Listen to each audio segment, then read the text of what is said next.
Thank you once again. Now, we need to start the session.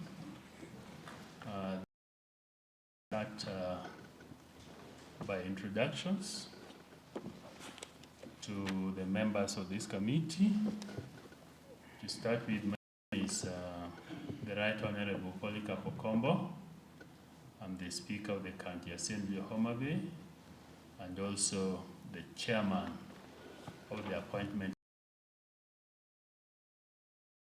team here, whom I'll give the opportunity to introduce themselves this morning.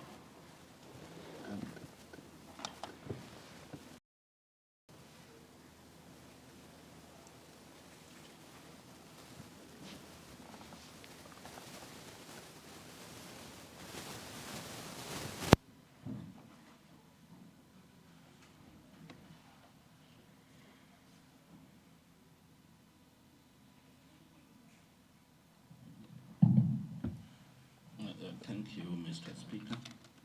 I'm the chair of this appointment committee. I'm Honorable Richard Ogendo, the majority leader and this honorable committee. Thank you, Honorable Speaker. I'm Mondiet Mano Florita, the deputy leader of majority and the member of this appointment committee. Thank you, Chair. I'm Honorable Waka Nicholas, a member of this committee.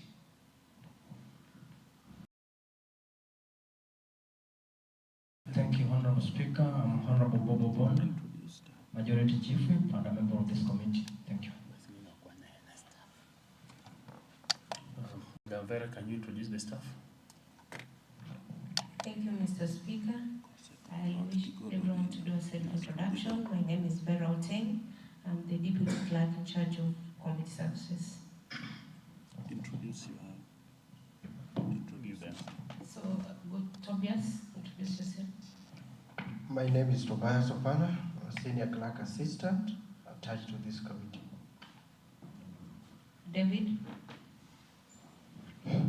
My name is Dr. David Umagor, Deputy Clerk, Administration, the clerk of this committee. Wendy. My name is Wendy Opar, Principal Legal Counsel. The Sergeant. I'll start with Felix. Good morning. My name is Felix Onyango, Senior Sergeant at Arms. Agola Kennedy, Sergeant at Arms. ICT. My name is Debok Sokuge, ICT. Thank you, Mr. Speaker. The sign language. Morning, everyone. I'm Stephen Mondi, sign language interpreter. Thank you, Mr. Speaker. I take this opportunity to recognize our officers, the answered unit. Thank you. Thank you. I will also request the nominee to introduce himself to this committee.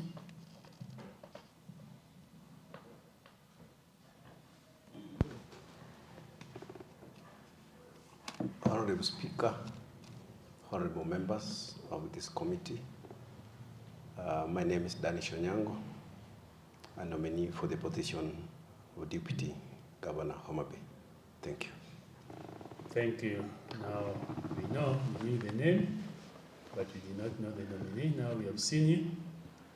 So before we start conducting the session and asking you some pertinent questions that we will require you to respond to, I would request the clerk to administer the oath to the candidates.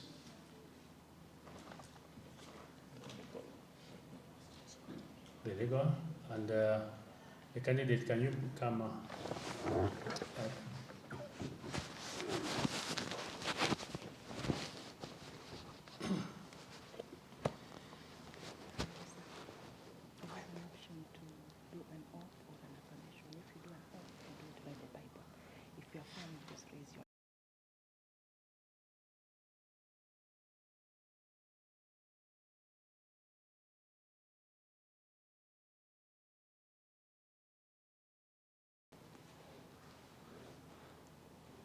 I,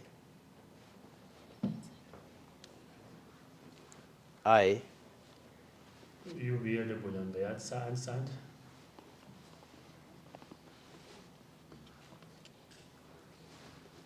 I, Danish Otieno Onyango, of ID number 2023-3153, do solemnly, sincerely, and truly swear that the information I shall give for this committee shall be the truth, the whole truth, and nothing but the truth. So help me God.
Glad to see him.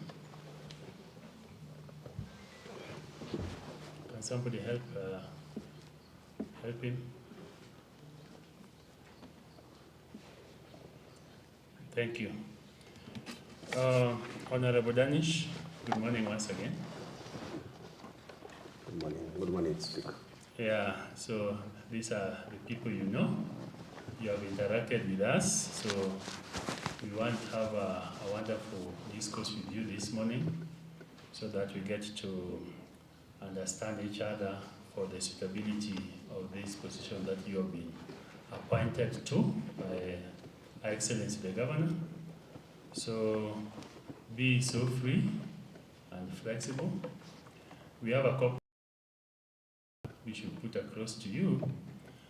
And first of all, briefly introduce yourself to the members of this committee by stating your place of birth and residence, academic background, work experience, and any other important information about you that will help us determine your suitability for the appointment of this position. First of all, you know the position we are talking about? Yes, I do, Honorable Speaker. Then proceed. Honorable Speaker, my name is Danish Otieno Onyango.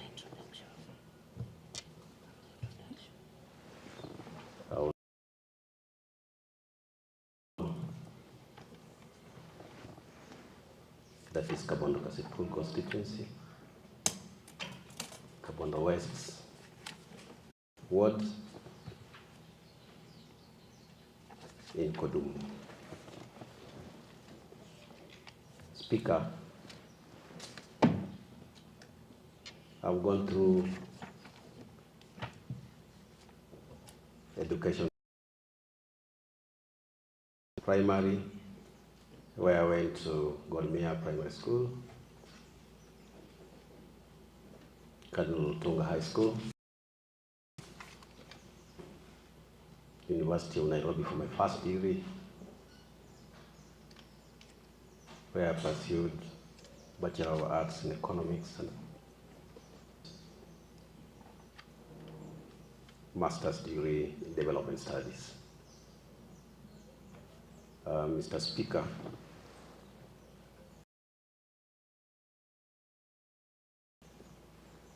at the Jomo Kenyatta University of Agriculture and Technology.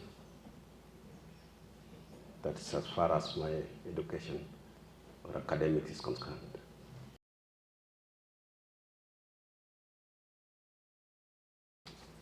work experience that makes me believe that I'm suitable.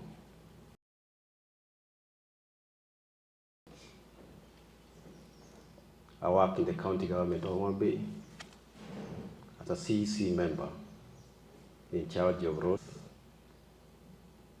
county government of Homa Bay. Speaker before that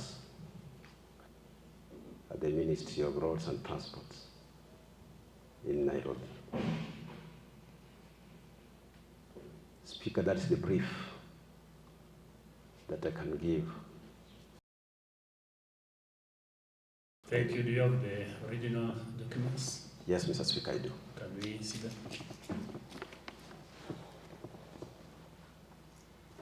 Meanwhile, as they bring the documents, have you ever been removed from office for contravention of any provisions of Chapter 6 of the Constitution of Kenya 2010? Have you complied with the requirements of Chapter 6 of the Constitution of Kenya 2010? If yes, then please submit the original clearance certificates from IEBC, KRA, DCI, EACC, CRB, and HELP.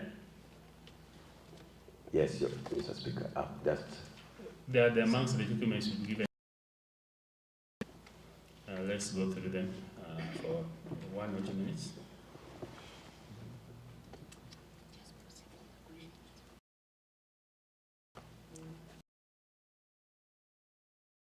Been convicted in any criminal offense punishable by imprisonment for at least 12 months, or have you ever been adversely mentioned in any investigatory report of Parliament?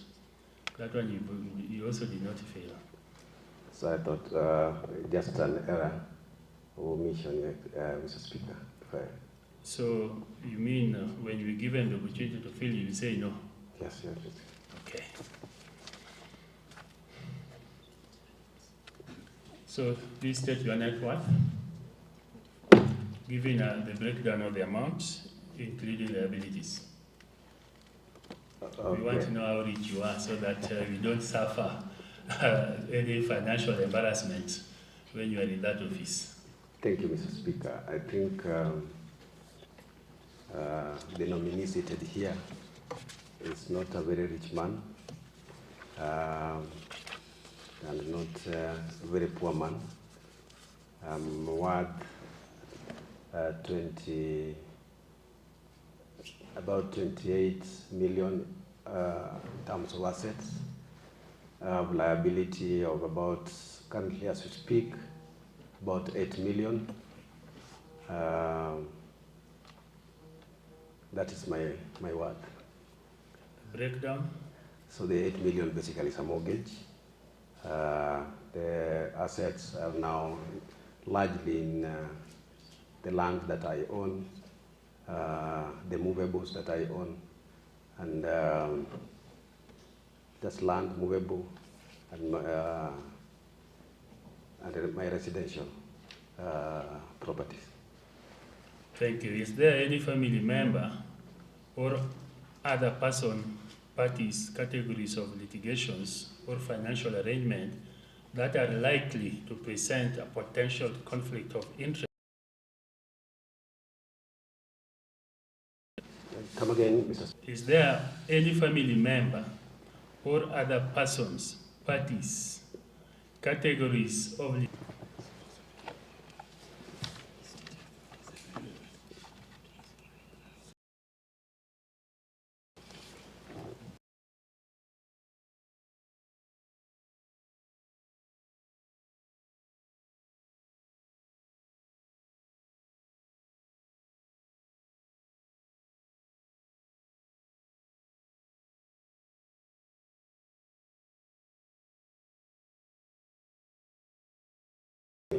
Good morning. Assuming that this House, this committee will write a positive report on you, then the House decides to approve your nomination. How will you feel if you change your title now to His Excellency, how will you feel? Thank you, Vice Chair.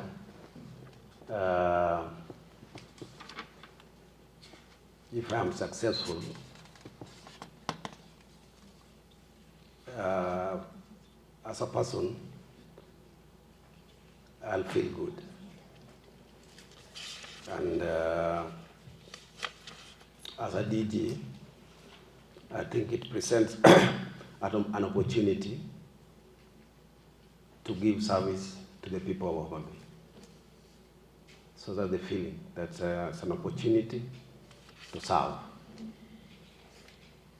It will give me an opportunity to serve the people of Homa Bay in the capacity of Deputy Governor. Thank you.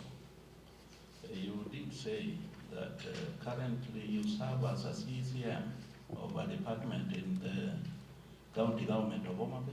Or Yes, Vice Chair. you said that? Yes. What are some of your achievements? Because I listened carefully and keenly. You said that you served for 3.5 years. What are some of your achievements? Thank you, Vice Chair. As a CC in charge of roads, public works, transport and infrastructure, Mr. Speaker, we, as a department and as a county government, we have made tremendous milestones in that department. Remember, the governor of Homa Bay County, Her Excellency, had a manifesto. That manifesto is being implemented through departments. Our department, in that manifesto, is to ensure that we have motorable road network in the county. Since we began over 3 years ago, Mr. Speaker, we have increased our network by opening over 700 kilometers of roads across the country in all the 40 wards. We have also maintained the road network in the county and also made it possible to access our health facilities, our schools, our beaches, and other institutions, Mr. Speaker. Last year alone, Mr. Speaker, we managed to open a total of over 280 kilometers of road network in the county. I also need to point out that this has been possible, that the department has worked closely with the assembly, particularly the department in charge of roads, to implement a road ward-based program that brings equity across the county, Mr. Speaker.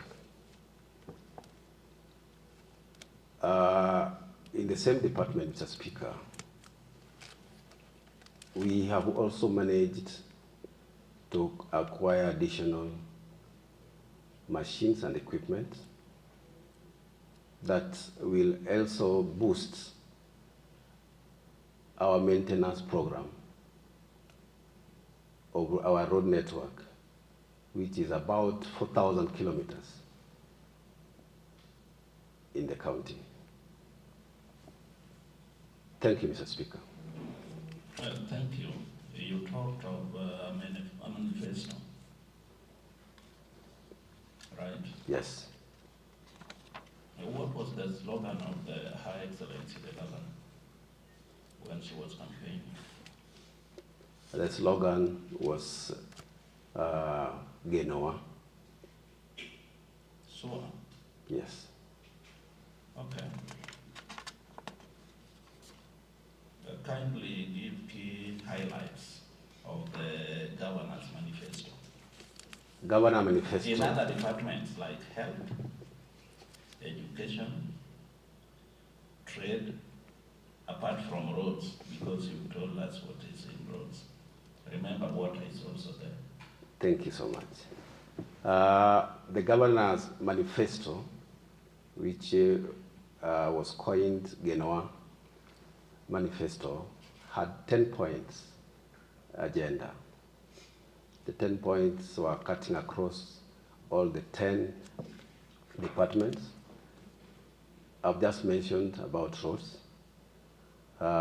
If you allow me, I also, before I go to the other departments, Mr. Speaker, is that even in roads, one of the key agenda under roads was the expansion of Kabunde airstrip,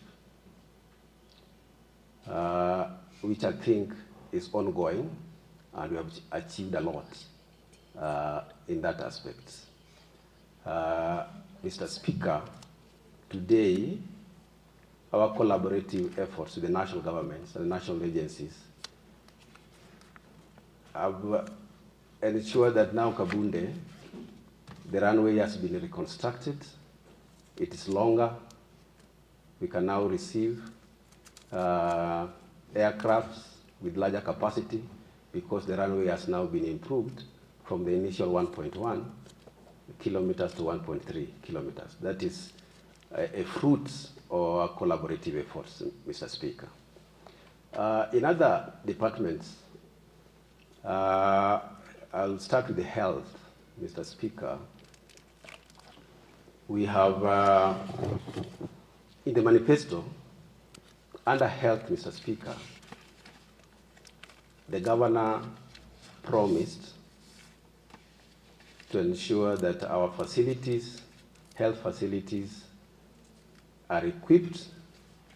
We have medicine in the facilities, and we have,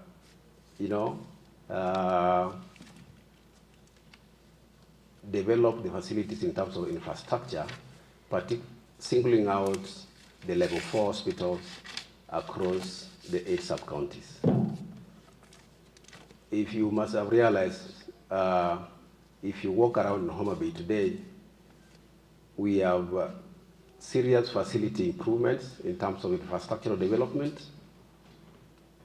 and even in facilities that were left behind have now received a facelift.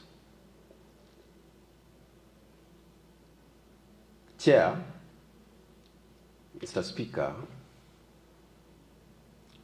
in that manifesto under health,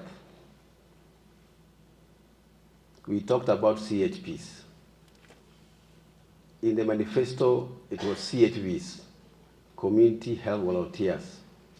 Their titles have since changed to CHPs. Now they are called Community Health Promoters. But it's the same thing, Mr. Chair. We promise that we'll bring on board them, give them stipends, and they form key parts of our health system. That one has been achieved, Honorable Speaker, under health. If I go to water, Mr. Speaker, in that agenda under water, the governor promised that the distance that our mothers travel to fetch water, to draw water for domestic use, will be reduced. And it's true, through ward-based water programs, we have sunk boreholes in every ward, and not one. We have done more than one borehole in every ward, just to make sure that these distances are reduced. Two, we also promised that the only water company that we have here, Homoasco, will receive support in terms of capacity building, so that water reticulation, particularly in our municipalities, can achieve the last mile dream, so that water is closer to our people than before. Mr. Speaker, I can tell you, as a CEC in this county, that we have made tremendous strides on this front. Omoasco is now performing much better than we found it. Our people have more reliable water, and those who live in Homa Bay town here can attest to that. We have also tried as much as possible, even as you sink boreholes, Mr. Speaker, to solarize. So solarization also helps us to, mitigate matters pertaining to climate change. So that instead of using diesel powered generators, or diesel powered, pumps, or using electricity from the mains Kenya Power, we now use solar. This is an adventure that makes our environment cleaner in that aspect. In terms of sanitation, Mr. Speaker, it was pronounced very clearly in that manifesto that sanitation will form a key agenda in this administration. We have tried in many aspects that cut across trade and blue economy, where we have provided toilet facilities in our markets, toilet facilities in our beaches, and again, to manage drainage as we construct our roads. That is health, water. I also want to talk about what we have done, and that was what was in the manifesto on education, Mr. Speaker. Mr. Speaker, we promised in that manifesto, Mr. Speaker, that we will, change the sector of education. One, by ensuring that the needy students get support from this government, in terms of bursaries. Yes, nominee, I'm satisfied. Scholarships. I'm satisfied. Thank you. Yeah. I would go on and on. Thank you so much, Mr. Speaker. Bwana nominee, for Excellency to achieve agenda and manifesto, what are some of the specific roles, specific ones, that you think that you can play to help achieve?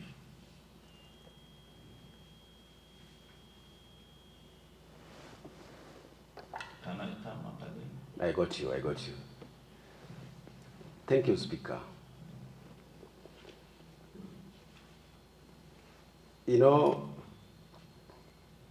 If I'm successful and become the deputy governor of this great county of Homa Bay,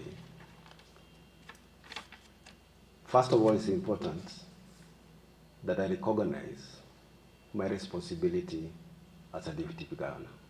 Foremost, that my role is to deputize the governor. My role is to perform the assignments assigned to me by the governor. My role is to understand what the manifesto of the governor is. Once I do that, Mr. Speaker, it will make my work very easy. Yeah, so that I know I will know my limits. I will know my, how far I can go in terms of responsibility.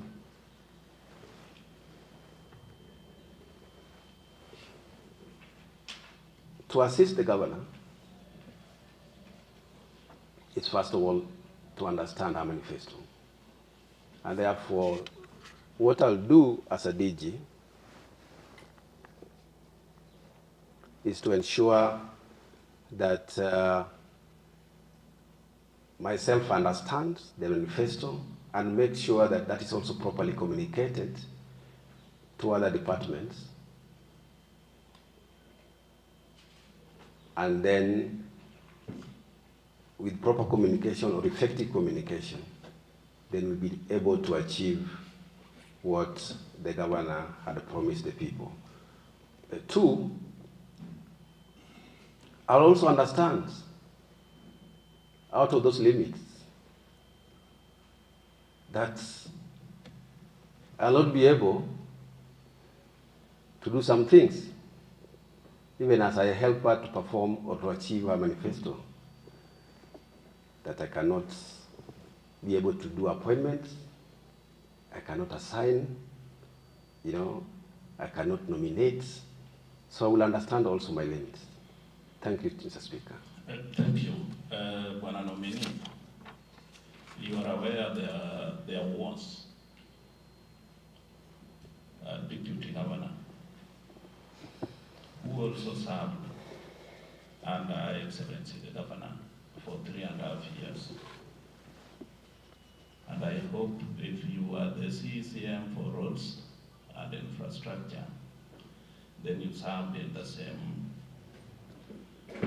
cabinet with him. Considering his behaviors, and now that when approved, how will you help the governor achieve her agenda? First is to understand my responsibility. Two is to always consult.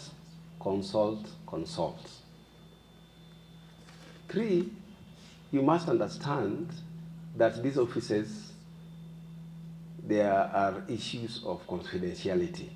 And therefore, when you discuss, or I discuss an issue, I don't expect, even if there is a varied opinion, there's a better way of dealing with that. So confidentiality, Mr. Speaker, remains very critical.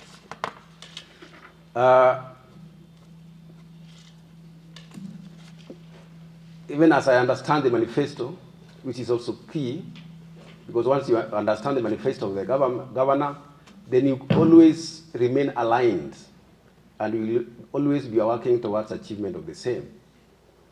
Mr. Speaker, there's something called effective communication. It's important that how do you communicate? If this effective communication, if I adhere to it, I don't think there is going to be any conflict. Thank you. As a matter of fact, Mr. Speaker, it is also important that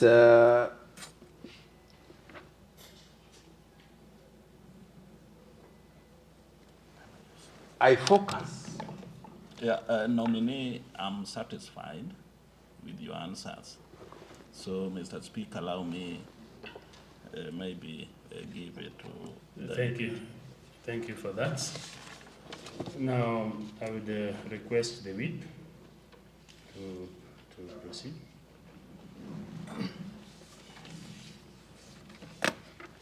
Thank you, Honorable Speaker. Good morning, Honorable Danish Otieno Nyango, the DG designate. Good morning. Good morning. Thank you.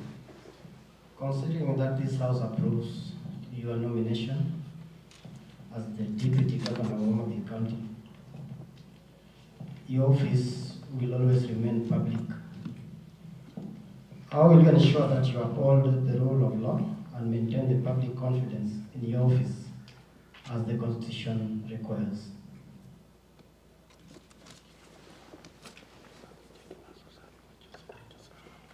Thank you, Mr. Speaker.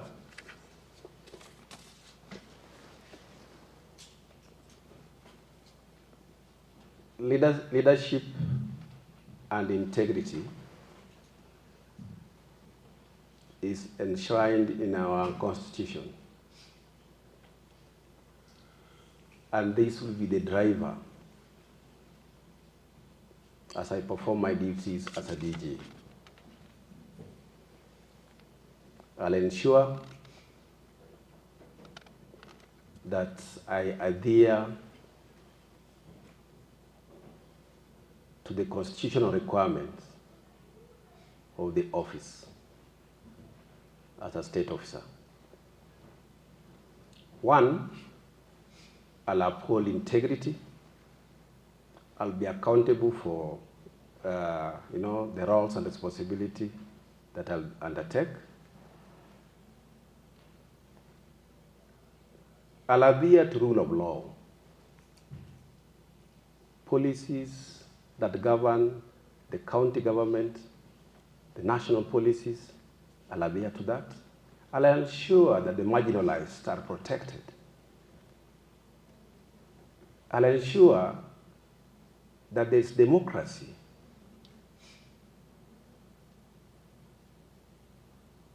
Sharing of power and evolution. Equity, matters to do with human dignity, will guide my performance as a DG. Thank you. Thank you. Through the chair, Honorable Danish Otieno Onyango, how would you build and maintain relationship with the stakeholders, the key stakeholders, including the government officials, financial institutions, and the public to ensure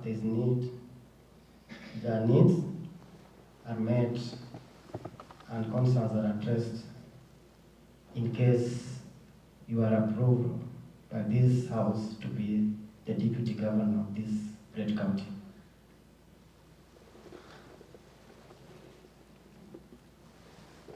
Foremost,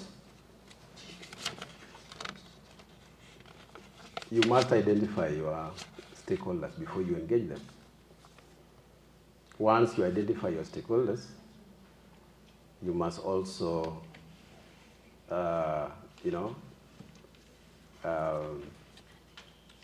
communicate, give an opportunity for the stakeholders to also feel that they are important in the organization. Therefore, as I said before, Mr. Speaker, as you engage, you must communicate effectively. Mr. Speaker, you must provide a feedback mechanism or a redress. Of course, in any organization, even as you engage, there will be challenges. There must be a mechanism of addressing those challenges. Remember, Mr. Speaker, the national government and the county government are distinct but interdependent. And therefore, as we engage with our stakeholders, Mr. Speaker, it is important that we consult and cooperate effectively. I can give you a few examples if there's time. What we have done before and what I intend to do as we go forward. Some of the key stakeholders that we have engaged as a CC in charge of roads, transport, public works, is to engage the national agencies that deal with roads. And you have seen the results. Homa Bay town is now opening up because of that consultation and cooperation. We are now, for the first time, having a dual carriage in Homa Bay, courtesy of our collaboration with Kenya. We have several streets here in Homa Bay that have been constructed by Kura, courtesy of the corporation. We have several roads that are being done by Kera. Many people may not know some of these roads are done because of the initiatives of the leadership of the county. It's a success story, particularly on functions that are related or shared. You know, roads are shared. It's a shared function. It's not absolutely national or county function. And if you go to Schedule 4 of the distribution of functions, we have two categories of roads: national trunk roads and county roads. Sometimes you may need to upgrade a road from county to national, or you may need to, a support from the national agency, and therefore it is important to collaborate, consult and cooperate. Thank you. Under the principle of collegiality. Thank you. Chair. Thank you, Honorable Dennis. Based on what you have mentioned, I want to ask one follow-up question, because I heard you telling the majority leader about effective communication, and when you are talking to the whip, you also mentioned that you enhance communication. I received some concern from honorable members of this House and some of your colleagues at the executive, from the directors to the cabinet where you sit, that you don't pick their calls, nor do you even answer their messages. Somebody even told me that even congratulatory message you don't reply. How are you going to effectively communicate if those simple matters you can't deal with at this level before we confirm you? Thank you, Speaker. I don't think that is absolutely true. Speaker, sometimes it's only possible to do some things. For instance, Mr. Speaker, somebody calling you when you are here, you may not pick that call. I try as much as possible to return the calls when I get missed calls. I try as much as possible. I may not have done that 100%, but Mr. Speaker, I think then I need to do an improvement on that. But I try as much as possible, Mr. Speaker. Thank you. Deputy Yes. Whip? Deputy Majority, sorry. Thank you so much, Honorable Speaker. Honorable DG nominee, now that given the constitutional ambiguity of the Deputy Governor's role, how do you intend to ensure your office remains active and productive rather than peripheral while supporting the Governor's agenda?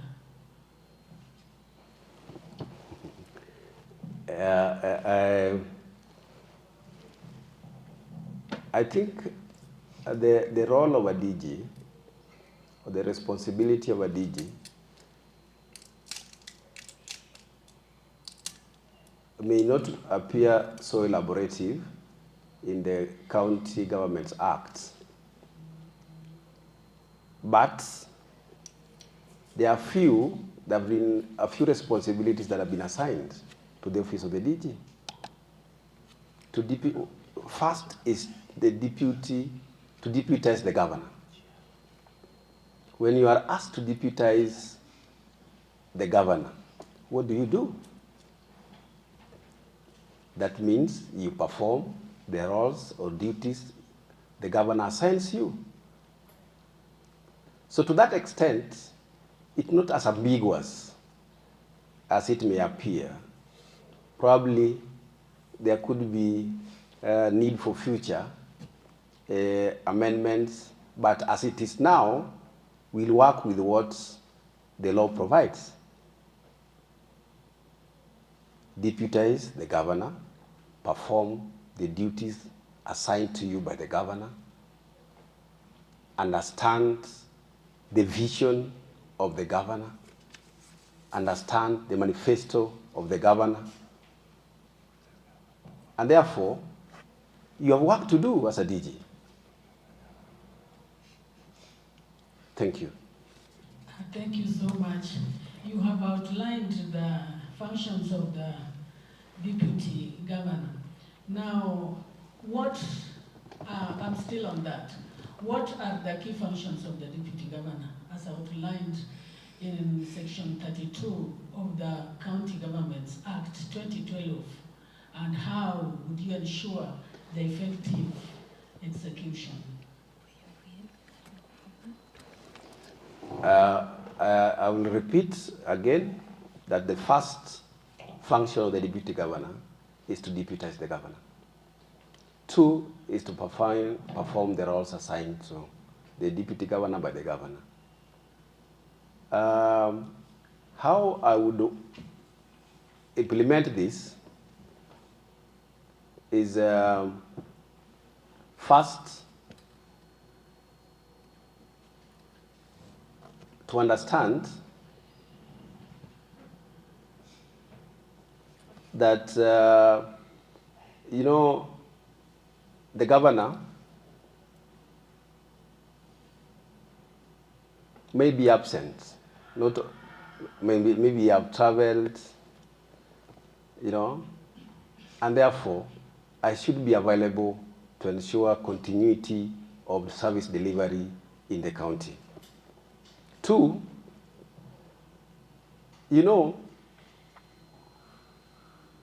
as a deputy governor, you must also help the governor to ensure that other departments also perform their duties, not to supervise them, but just to monitor their progress. Where are we in terms of service delivery? So you help the governor in that manner. 3, there are issues of, public finance management, issues of procurement. How do entities adhere to the regulations, laws, and policies that guide the operations of the county? You must understand that without other departments pulling together, the government may not succeed, and therefore I'll come in handy, not to be a prefect, but just to ensure that we perform as an entity. If, for instance, it is procurement, we will ensure that we only procure what is provided or can be supported by the budget. Thank you. With that, you'll be helping the governor. Thank you a lot. Yes, yes. Thank you, Honorable Mono Florita. Now I have a follow-up question on what the deputy majority has asked you. Suppose you have a contrary opinion to what the governor has stated. How will you handle it?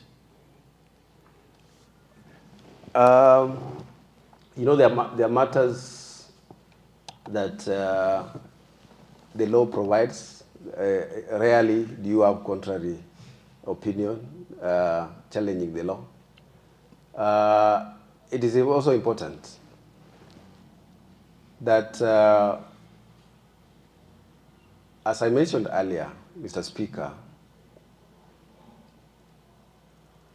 we have the opportunity between me and the governor to consult, discuss, and implement. I don't think it can reach a point where you disagree, but it matters principle.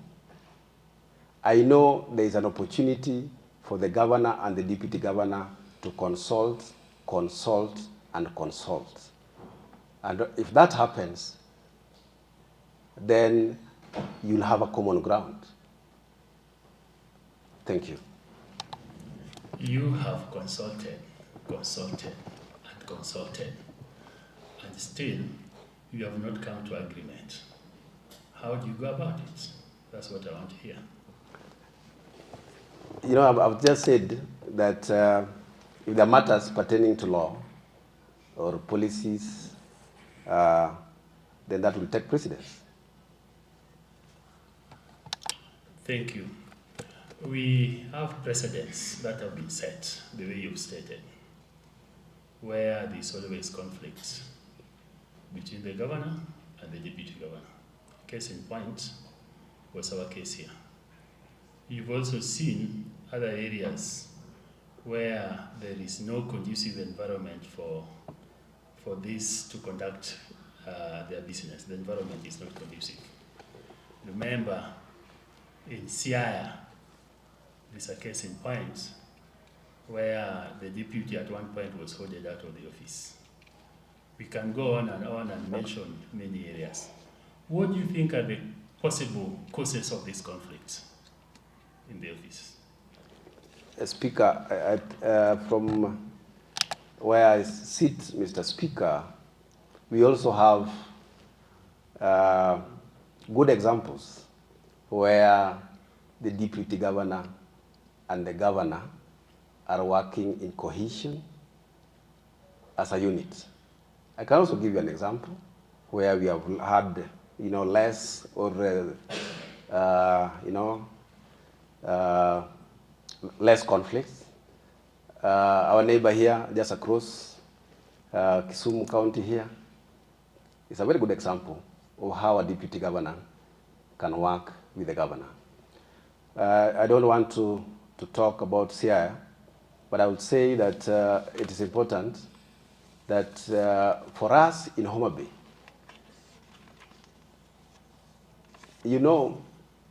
if you believe in the manifesto that you participated in developing, then it's very easy to move together.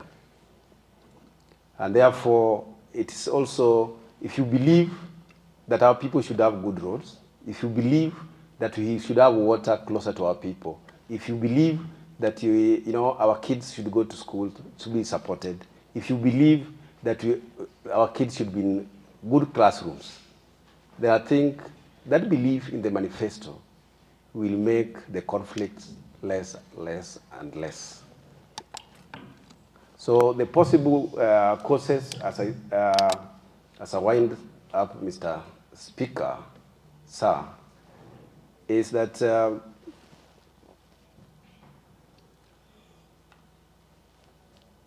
failure or minimal belief on the vision bearer. If you don't believe in the direction your leader is taking you, or taking the people, then that is a serious source of conflict. You want to do a project, then the deputy thinks otherwise, and yet that project is within the manifesto.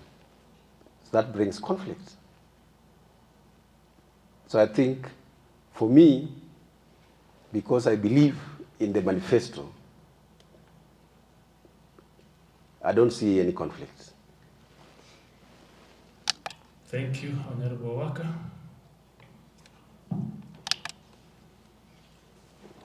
Thank you.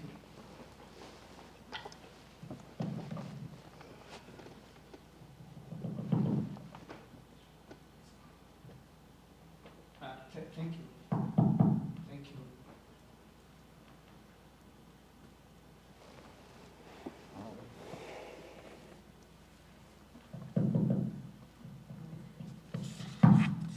Thank you.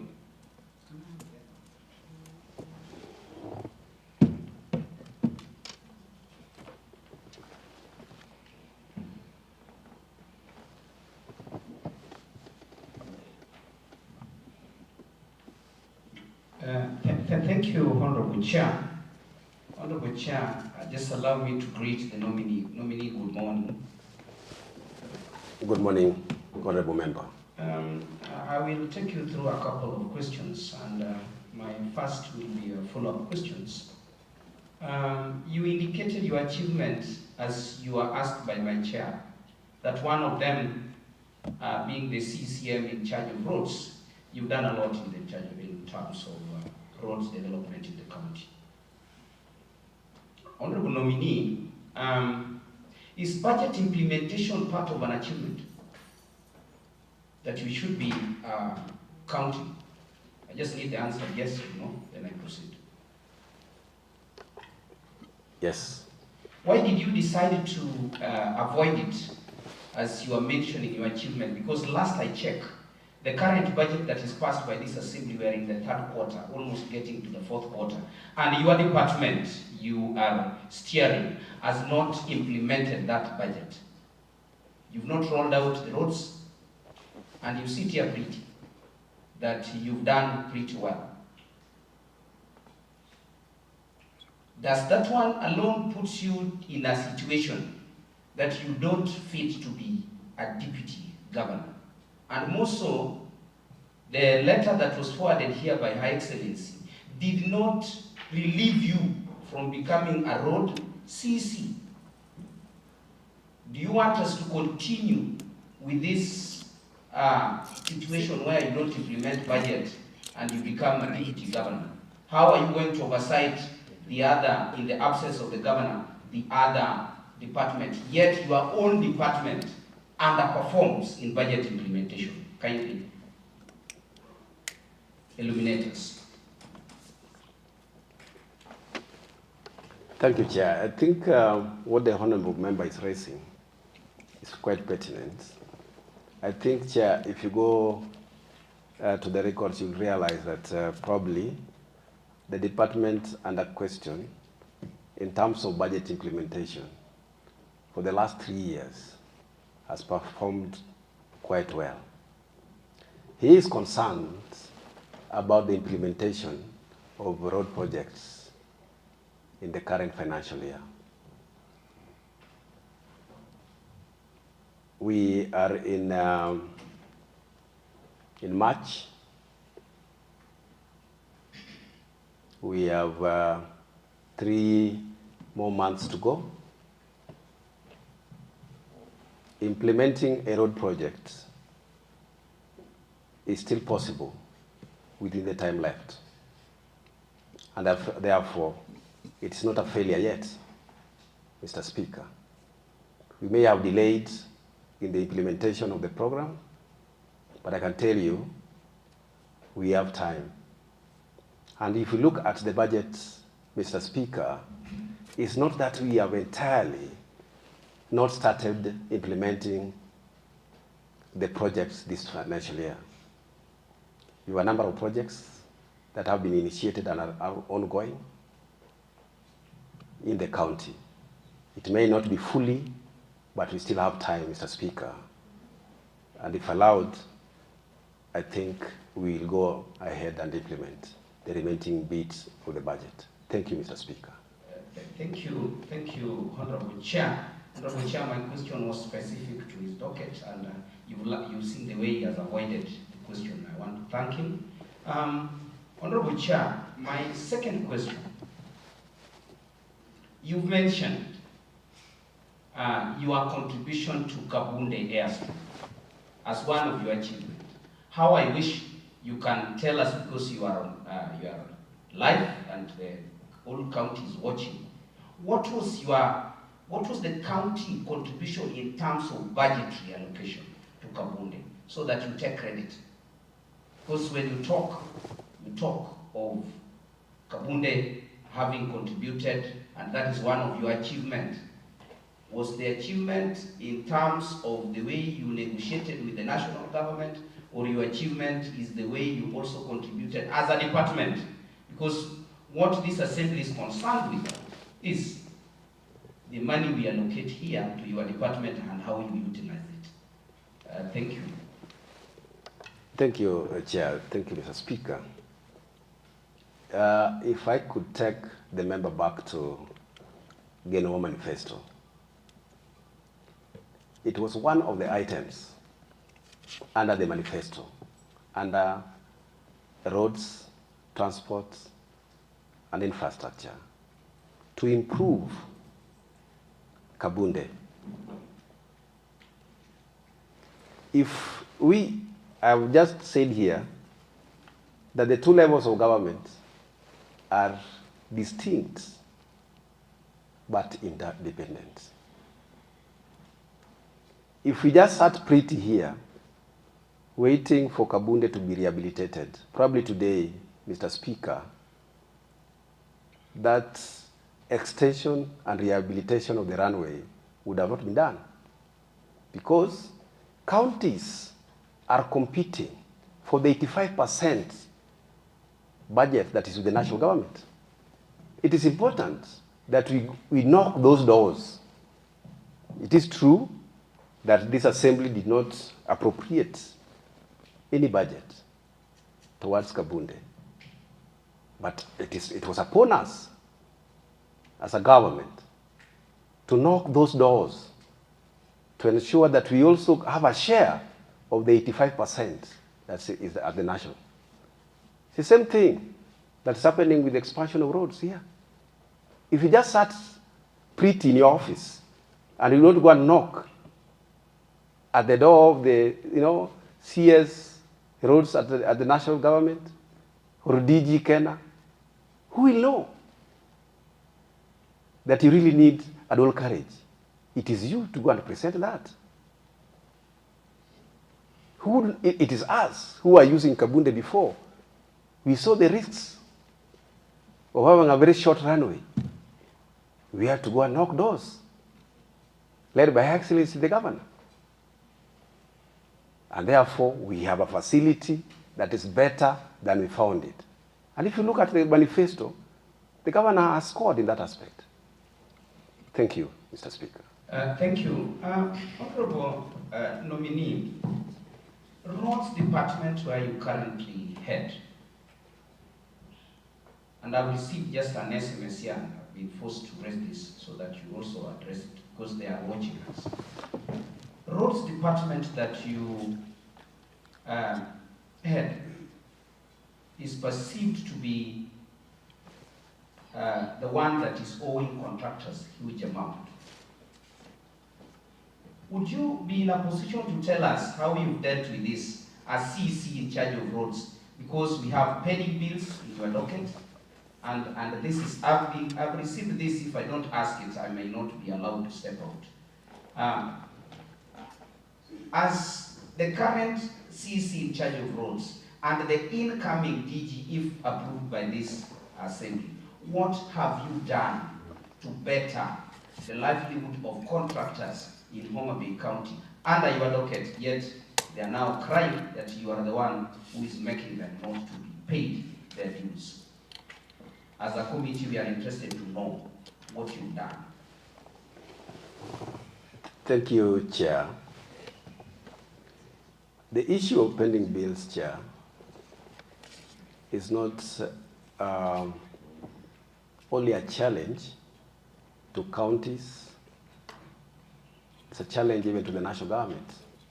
It's not only a challenge to the Department of Roads, it's a challenge to all other departments. Chair, globally, when the current administration took over, we had a portfolio of over 2 billion in terms of pending bills. That has since been reduced almost by half because of the mechanisms that the leadership has put in place. Remember, there are historical pending bills, Chair, that we got when we came in as a new administration. Then there are those bills that have accrued in the last 3 years. For the historical pending bills, there were the ones that were verified. I think payments are ongoing. The current pending bills department, what we have done is to have a payment plan with our sister Department of Finance to ensure that we reduce the portfolio every time we are making payments. And I can tell you, Chair, that going forward, if we continue mechanism of settling our pending bills, I think by the time we are finishing the first term of the current administration, the portfolio pending bill will be reduced substantially. Thank you, Chair. Chair, that is what you are going to do. You advise one another, if approved, that there is a court ruling that completely did away with the verification team when it comes to pending bill in Bungoma High Court, and you are aware. So there is nothing like there is a verification committee. Once you've done your work, you're paid. Now, lastly, are you a team player as Danish Onyango? Because that is, while answering my leader of majority and the vice chair, you flowered yourself pretty well. And the SMS I have here, they are telling me that honorable member asked Danish whether he's a team player, 1, a good listener, 2, and whether he, once approved by this committee, he will stop being too proud of himself. And you see, we have people whom we are serving. And when your constituents make reference to you that you are too proud, you are not a team player, you are Mr. I know it all. Where do you place yourself as the incoming deputy governor, if approved by this? Do you see yourself in the mirror that the world is looking at you? As I put my last question. Chair, Mr. Speaker, probably for the last one, of being proud, I urge maybe protection, because that is, I cannot, it's a bit subjective. 2, I believe I'm a team player. All the achievements that we have had in the department or in the sector, it's not possible if you're working alone. It's only possible if you work with others. So I believe that I am a team player. I also believe that I'm a good listener. I've engaged various stakeholders on various issues. You cannot do that if you're not a good listener. But for being proud, Mr. Speaker, Chair, I would urge that you protect me on this. Thank you. Honorable Nomi, before you proceed, it is you I want to protect, not him. Yes. Because the question he asked is not from him. It is from the members of the public who have just SMS him. So you could have answered the question simply whether you are proud or not proud. Okay, Chair, I'm not. Thank you. Proceed. Thank you. Bana nominee, Could you please be in a position to explain to us under which circumstance, if approved by this honorable committee as the deputy governor, you would assume the role of being a governor? Just come again. I'm asking that could you be in a position to explain to this honorable committee under which circumstance, if approved by this committee, then you can assume the role of an acting governor? Thank you, Chair. One, when the governor is away, and away I mean outside the country. Two, when there's a vacancy in the office of the governor, that means the governor has either resigned, God forbid, the governor dies. Three, the governor is impeached. Or lastly, the governor is unfit to hold office. Those are the circumstances that will guarantee the DG to act in the position of the governor. Thank you, Chair. Thank you, Honorable Chair. Honorable Chair, to the nominee, assigns you duty under the law.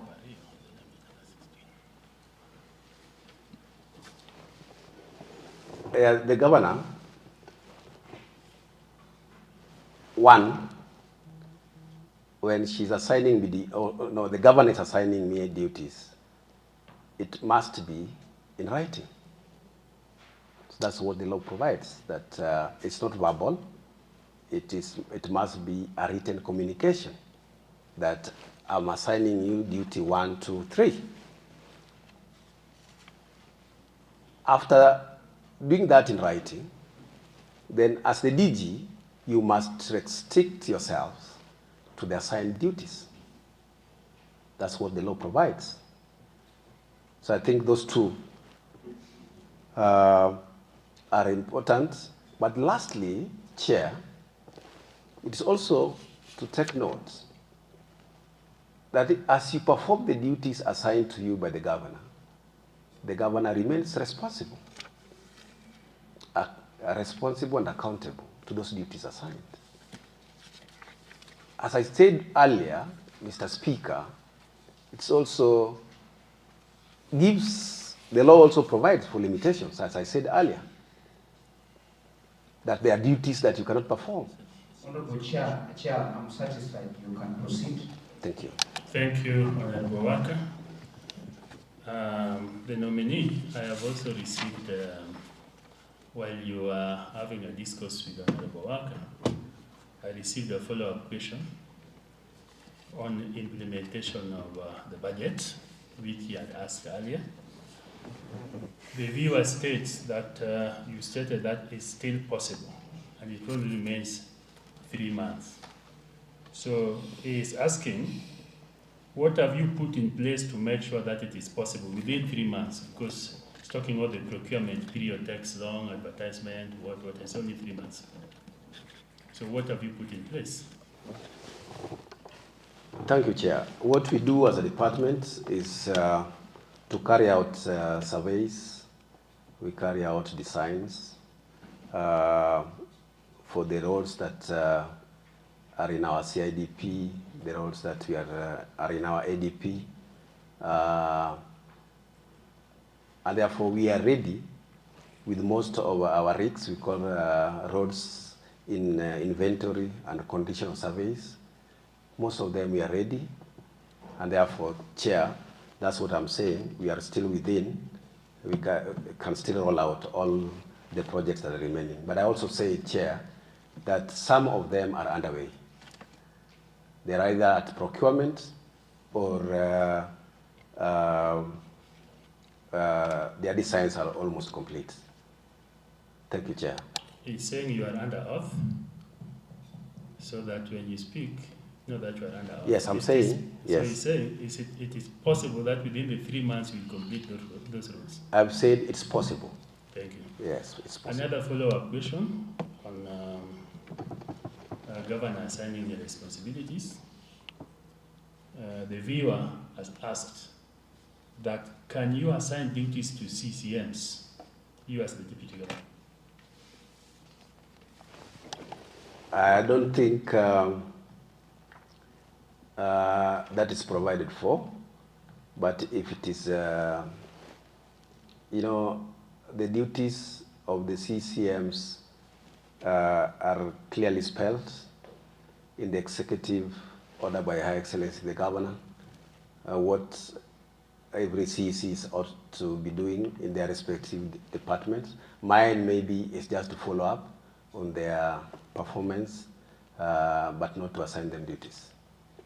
Are they answerable to you? All the CECs are answerable to the Governor. Thank you. Majority? Thank you. Thank you, Chairman.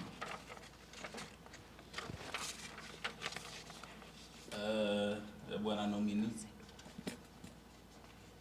allow me to address you that way. Though you are, if approved here in this house, you'll change your title. Assuming Her Excellency the Governor gets sick, admitted and rushed to India or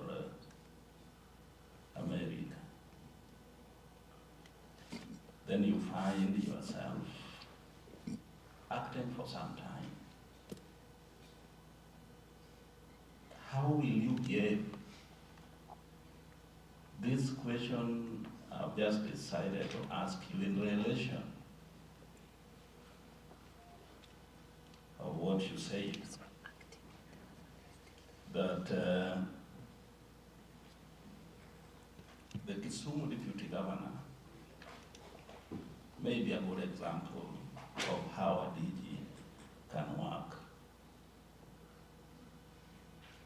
Allies or a principal with the government. You remember when the governor of Kisumu, His Excellency Professor Nyang'nyono, was sick. He took a whole year in abroad, and at one point, the deputy governor of Kisumu did say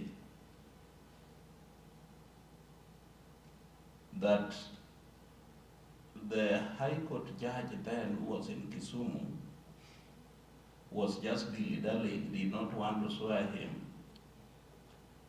in to take the office officially, because according to him, the boss, the principal, the governor of Kisumu, Professor, according to the deputy governor whom you are referring to, was already there.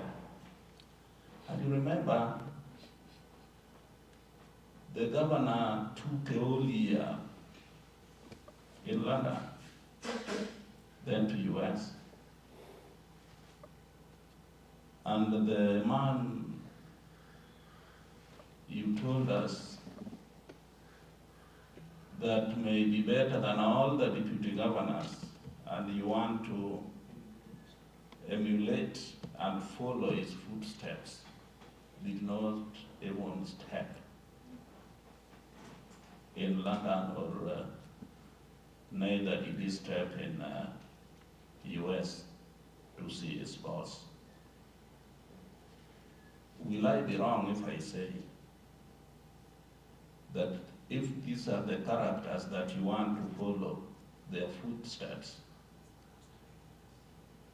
then Homa Bay County is still going to be in a problem the way we witnessed some few months, a year, 2 years, 3.5 years ago? May you answer that? Thank you, Chair. I think what majority leader is asking, I think the law spells out clearly. First, on the role or responsibilities bestowed on the office of the deputy governor. The law goes further to state when a deputy governor can act as a governor. I did not say that I'll follow the deputy governor of Kisumu's steps, no. I just said comparably, in terms of harmony with the governor, is a better example. Comparatively, that does not mean that it's perfect. And that does not mean that is, my role model. No. Comparatively. Bwana nominee, what is the difference between a deputy governor who abuses you and one who declares you dead while you are still alive? What is the difference between the two? If I don't go to the difference, I'll do neither. I'll neither wish the governor dead or abuse the governor. Thank you. Thank you. Bwana DG, you know, governor has a term limit, and a governor cannot work to a county for more than 10 years. You are coming in to deputize a governor at the time when campaigns are starting, and you are going to be a deputy for a year. Then God willing, if Her Excellency the governor wins again, then you may take just 5 years in the office for 6.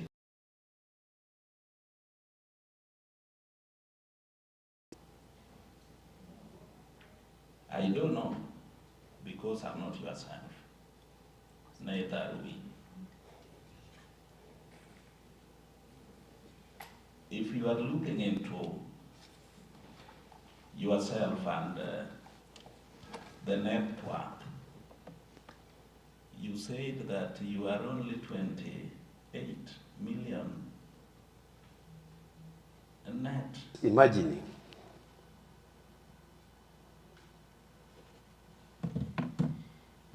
that in 6 years, I'll be the governor. I'll lose focus, and therefore it will bring the conflicts that you had alluded to earlier in your questions. 2, if you are going for an elective position or post, you have many ways through which you can raise funds that are within the law. It would be unwarranted to tell the governor that I'm only worth 20 million, so I cannot be your deputy. I think there are other qualities which are more important that this position requires than a net worth. Provided what the law says, you cannot be a leader when you're bankrupt. I don't think 20 million worth you're bankrupt. Thank you. Are you ambitious? Every human being should be. You said,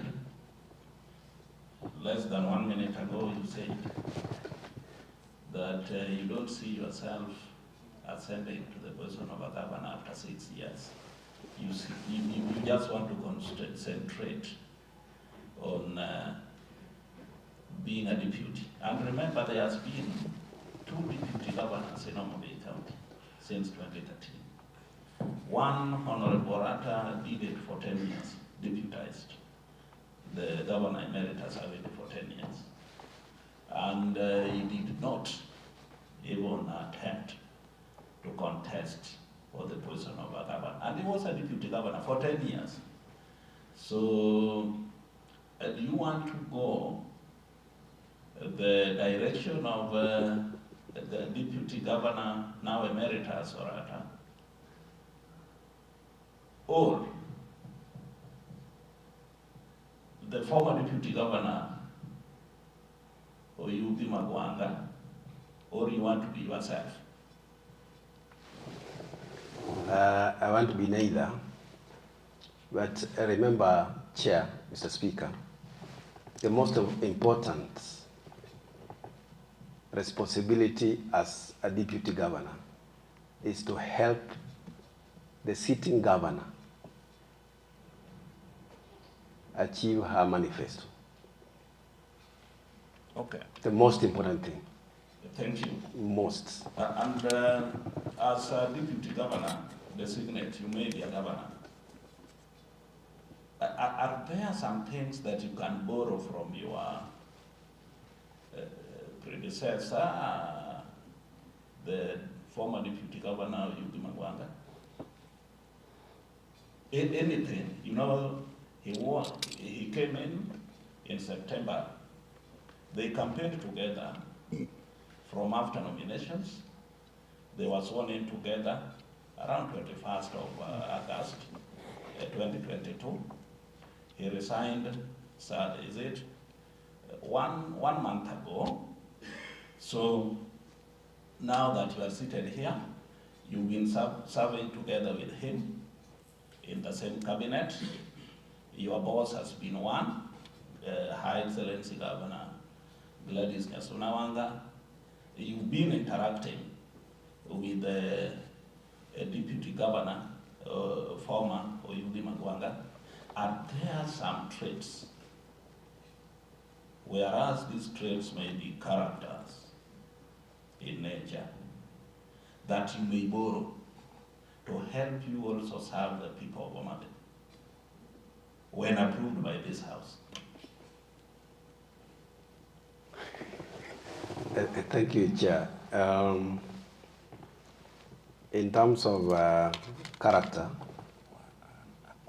and the eventualities that led to the resignation of the person under question, I think I would not be fair to say their character that I can borrow from him, that I positively learned from him, that can help me perform better as a DG. Okay, thank you. There is a question that you did answer indirectly, but I wanted to come out through the answer so that it forms part of what we have in our record. And remember, it will form part of the report, this one. What would your limitations be as a deputy governor if approved by this honorable House? Thank you, Chair. Thank you, Chair. I think I'd alluded to it earlier, Chair, that a deputy governor, while performing his constitutional and legal mandate, has limitations. One, a deputy governor cannot make an appointment. Cannot say, today I've appointed so-and-so. Cannot reassign duties. That means you cannot move a CEC from a department to another department, or a chief officer from one department to the other. So those are limitations.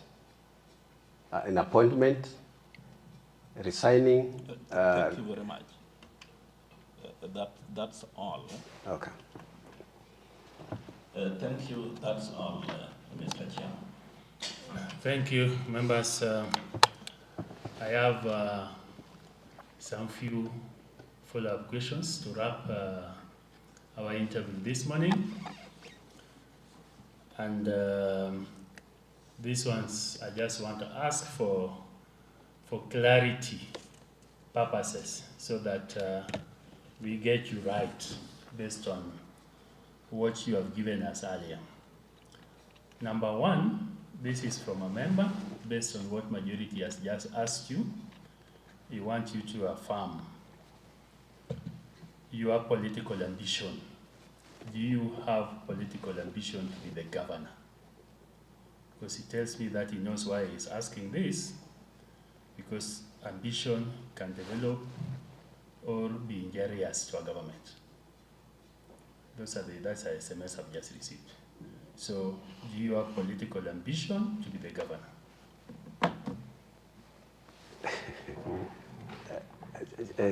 Chair, thank you. If you allow me, I think the last question that majority leader raised, I think, again, deputy governor cannot dismiss a staff. So then I come to yours whether I have ambitions. Chair, you know, if today you ask me whether I have an ambition to be a governor,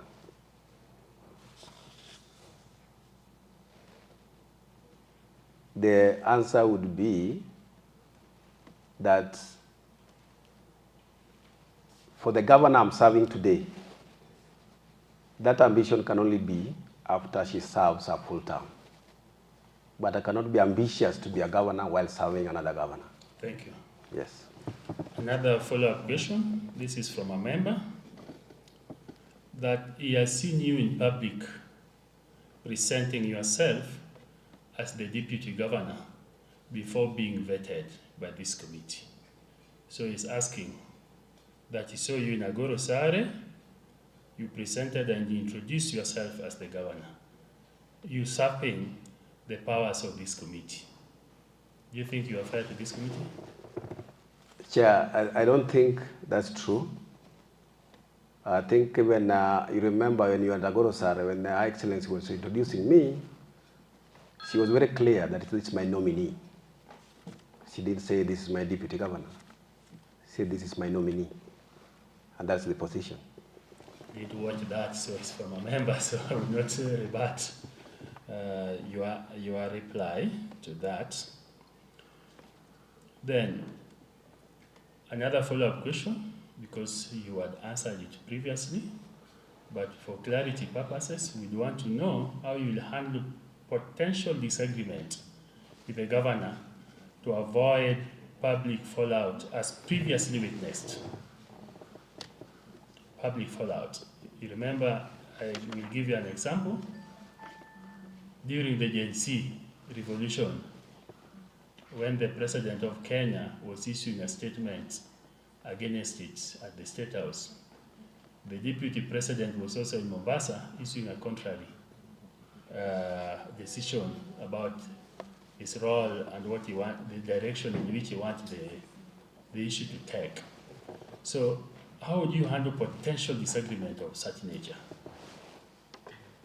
Thank you, Chair. Thank you, Honorable Speaker. I think I've raised a number of them before, but it is important that the deputy governor and the governor do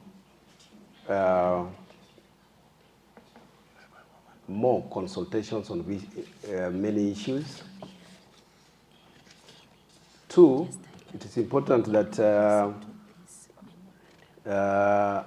always the deputy governor and the governor are encouraged to have dialogue. And as I said earlier,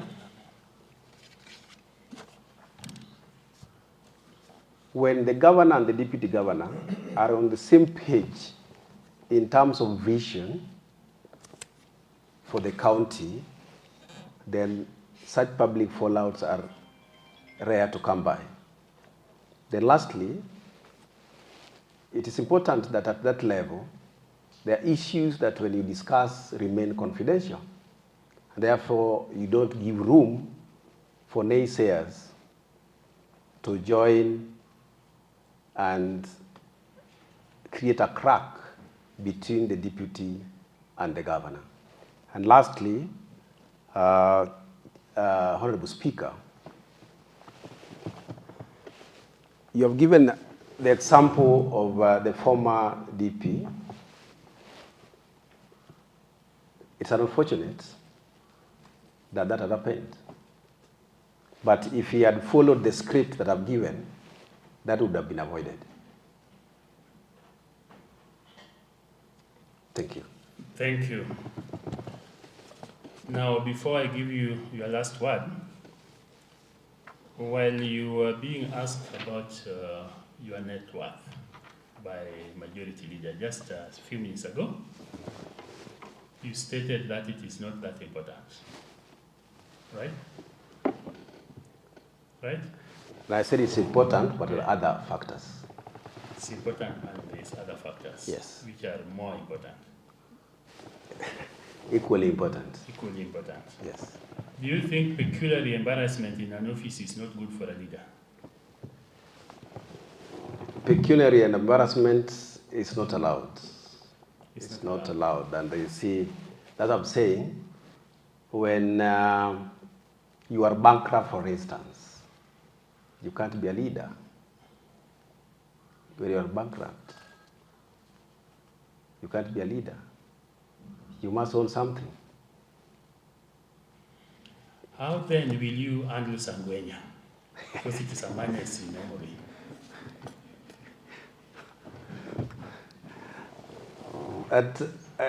You know, first of all, who is a Sangwenya? That's what I wanted to ask you to make it clear who is Sangwenya, so that I can go ahead and answer the question. So Sangwenya, in quotes, mostly are people who come to you when they're in need of what we call Jamna in quotes. And you know what I'm talking about. Chair, I'm almost at the same page with you. Now you have made it even more complicated by saying Jamna. So you have at least explained what Sangwenya is, but this Jamna, what is it? We all know that Jamna is a fruit in Luo, but when it comes to what we call begging for help or begging for money without, almost on a daily basis. And because you have also experience in this county, they will always be knocking your door every time. You go to public functions, you find them there. You give them today, they will also need it tomorrow. They will never care that you did them, you give them yesterday. So how will you handle this case? Thank you, Chair. Thank you, Mr. Speaker. Mr. Speaker, you're also aware that you can be a billionaire and you share none. Nobody shares your billions. But I can have my few coins, but I share. So that is the spirit. It's not how much you have, but the spirit of sharing. What is your final message to this committee? Thank you, Chair. Thank you, Mr. Speaker. I want to thank you for having found time to give me this opportunity to go through the vetting exercise, Mr. Speaker, and the honorable members. Mr. Speaker, I want to commit, if I am successfully vetted and approved for this position, that I'll serve the governor as his deputy diligently. I'll commit myself to the service that my responsibility require me of. Mr. Speaker,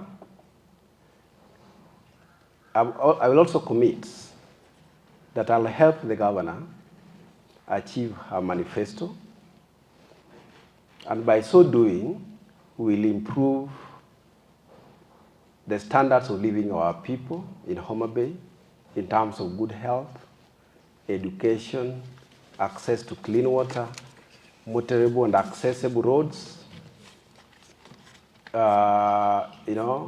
access to health care. Mr. Speaker, we also ensure that we also align ourselves accordingly to the Sustainable Development Goals that aim at eliminating hunger, poverty, and others. Mr. Speaker, I also work very hard to ensure that our public participation works for the County of Homa Bay by constantly engaging our people to give their inputs, to give their say in activities or projects or programs that affect their lives, Mr. Speaker. Mr. Speaker, one honorable member raised the issue of implementation of the budget. We may not be 100%, Mr. Speaker, at it, but it's my commitment that I'll help Her Excellency the Governor to ensure that we achieve more towards implementation of the budget. A thorn in our flesh, Mr. is the issue of pending bills. As a Deputy Governor, I'll also assist the Governor to ensure that the mechanisms that we have put in place work for our people, that people have money in their pockets. So it is a commitment that I can make now. Lastly, Mr. Speaker,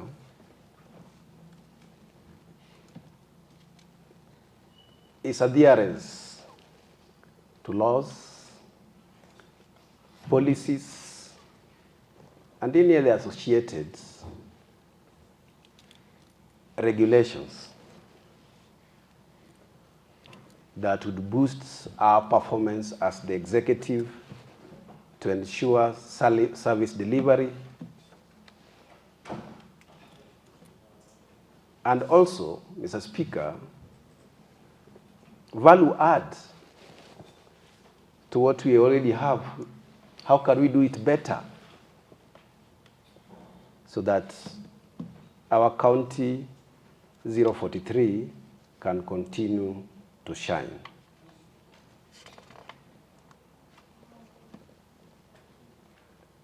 I will not conclude before I give recognition that so far this assembly has accorded the executive, and particularly my department, to execute the programs that we do today. When we talk about equity, a model that gives semblance to true equity is the ward-based road development program. Chair, I wish to commit that this will continue so that every ward, all the 40 wards in Homa Bay County, continue to enjoy road projects, road development programs without discrimination. Whether you are in Fangano, you'll get a road there. Whether you are in Chabera, that's Kabondo East, you'll get a road there. Whether you're in Cowboy, you'll get a road there. Just something that we have managed to do. And you could be aware that some of the milestones that we can comfortably, boast of. You remember it was not possible to connect Kabwatch I'm giving you 1 minute to land. to Migori County, for instance. We have a modern bridge there now. Now, trade, the movement of goods and people can easily be done across Congo Bridge in Kabwatch North. And there are many others, Mr. Speaker. I also would wish to state that I will continue to cooperate and consult effectively with the national agencies for the betterment of our county. Thank you, Chair. Thank you, Honorable Dennis Onyango. Now, before I conclude, we did receive some petition from Interface Community Help Desk through their director, Ologor. And this is our reply to that petition. You will be given the petition when you leave here. So it's a memorandum on objection to the notice and vetting stroke approval of the nominee for the position of Deputy Governor and the 2 County Executive Committee members. The above matter refers, we acknowledge with thanks the receipt of the above mentioned memorandum. Please note that the committee has scrutinized the memorandum keenly, and from it, the following issues are ripe for determination. A, whether the memorandum meets the threshold provided for under Section 7(10) of the Public Appointments into bracket County Assembly's Approval Act 2017. B, whether the memorandum contests the suitability of the nominee as provided for under Section 7(10) of the Public Appointments / County Assembly's Approval Act 2017. As to whether the memorandum meets the threshold provided for in law, the committee finds that the same was not brought in the form of a written law. As to whether the memorandum contests the suitability of the nominee, the committee found that the memorandum did not, that we know we've interacted with here for so long. I can only wish you the best in this, and I hope the members will consider you as worth being in that position. So before you leave, you remember to pick your original documents with us. Thank you very much, and God bless you. Thank you, Chair. So, Sergeant, come for these documents and give the nominee, as you usher in the next candidate.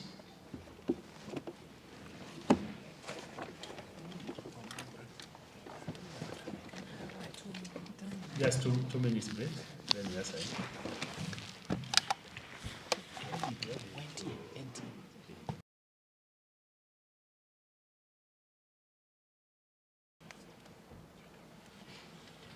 Thank you, Mr. Speaker. Mr. Speaker, I'm Honorable Richard Ogendo, the Majority Leader and Deputy Chair of this Honorable Committee.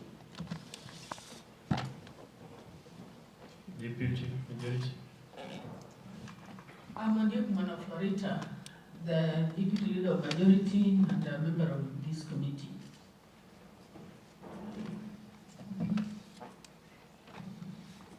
I'm Honorable Waka Nicholas, a member of this committee.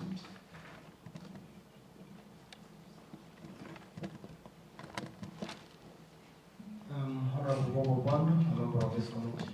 Secretariat. Clerk. Thank you, Speaker. I'll introduce my team. I'll start by myself. I'm Veroteng, the Deputy Clerk in charge of Public Services. Let's proceed.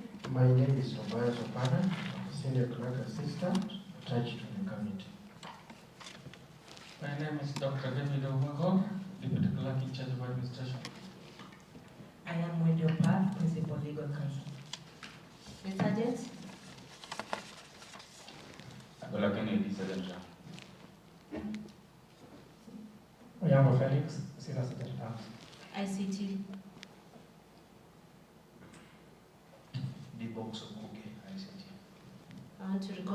the answer team in the answered unit. Thank you, Mr. Speaker. Thank you. I can see you also have some honorable members who can introduce themselves. Yes. Thank you, Honorable Speaker. I'm Honorable Patrick Ware, member of West Game Ward, a friend to this committee. Thank you. Thank you. Honorable David Hamilton, a member representing the Land Ward.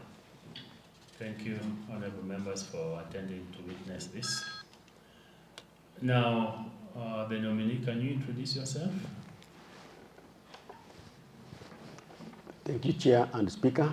My name is Elijah Obein Dede, nominee for the position of CCM, Trade, Industry, Tourism, Cooperative Development and Marketing. Thank you. Thank you. Before we ask you some questions, we need you to take our oath. So kindly proceed to the podium.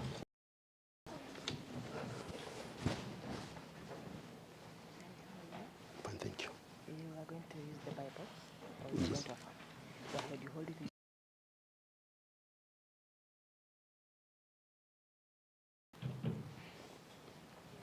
I, Elijah Obin Dede, ID number 9794878, do solemnly, sincerely, and truly swear that the information I shall give before this committee shall be the truth, the whole truth, and nothing but the truth.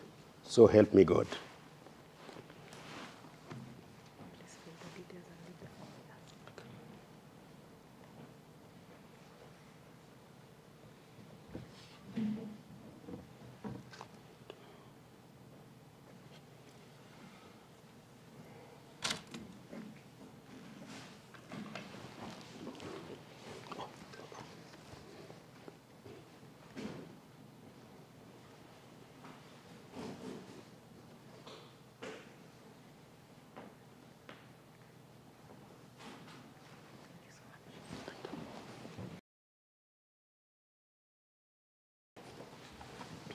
Thank you for that.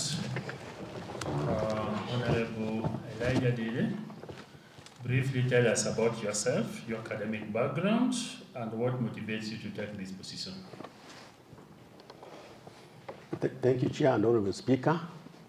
As I've said before, my name is Elijah Obin Dede from Kaboj in the Wasap County.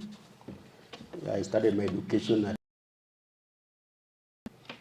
proceeded to Hispania High School, later to Kanga High School. After Kanga, I joined Nairobi University for my first degree, to Millennium University of Africa for my Executive Masters of Business Administration. I've also done other leadership courses. Can you proceed to hand over the regional, do you have the regional certificates? Sergeant Atta? Chapter 6 of the Constitution of Kenya 2010 emphasizes the leadership and integrity. Can you describe a situation where you demonstrated strong ethical decision making or you upheld integrity? Thank you, Chair and Speaker. Yeah, while working for the Kenya Banker Sacco as the CEO, we had a product called a top-up loan. It is the occasions where a road has been done but not completed. Then the forms are brought for clearance form that it has been cleared. So those are the areas I said I will not sign clearance form unless the road is done. Thank you. Please submit regional clearance from KRA, CRB, DCI if you have them, and also hand over the file to me so that I also confirm. Have you ever served a prison death sentence or been incarcerated as a result of court conviction? And if yes, please provide the details. Thank you, Chair. I have not been served. Okay. Your net worth is close? Net worth as of now is about 47 million. Can you established list. How you arrive at the 47 million? Yes, Chair. I have a house in Nairobi, estimated at around 9.5 million.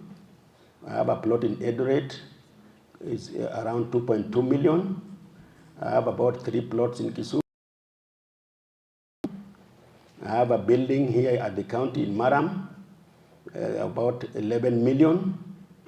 A plot in Rodi, 1 million. In North Kabwach, 1.5 million. I have a building in Sikwadi, worth 2.3 million. 4.47 million. Thank you.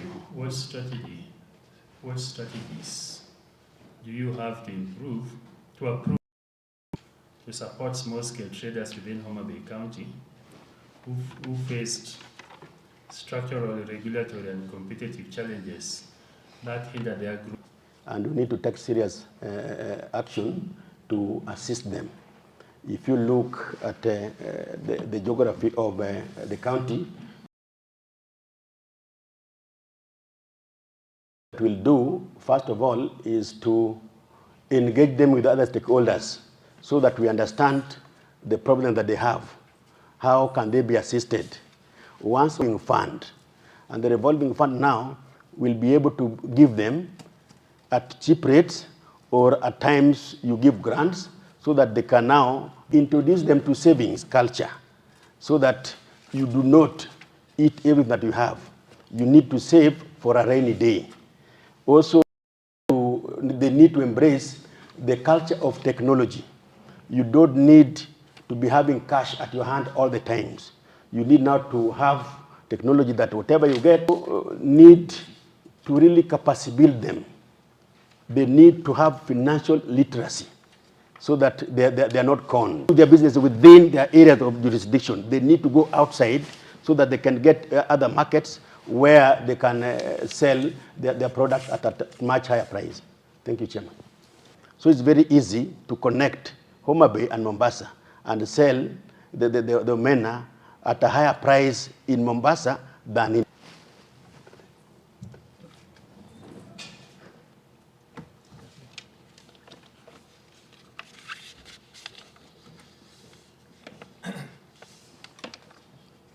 For increased foreign direct investment, that is the FDI, through investment conferences.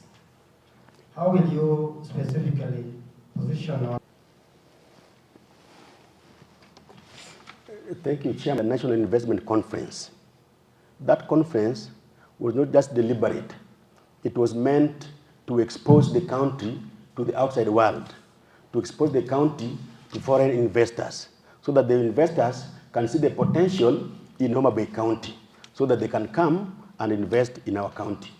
So beyond that, what we need to do, once you expose them, and then you have the investors who have the potential to come in, you need to first of all, you need to have a desk where anybody coming will get help, so that you can direct the investor where is required or she is required to go. That's what we call a liaison office, a liaison person that will connect the county government and other agencies within the country.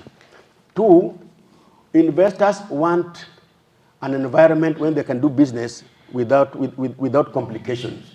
And therefore, you need to relax your taxes so that the taxes do not scare away the investors.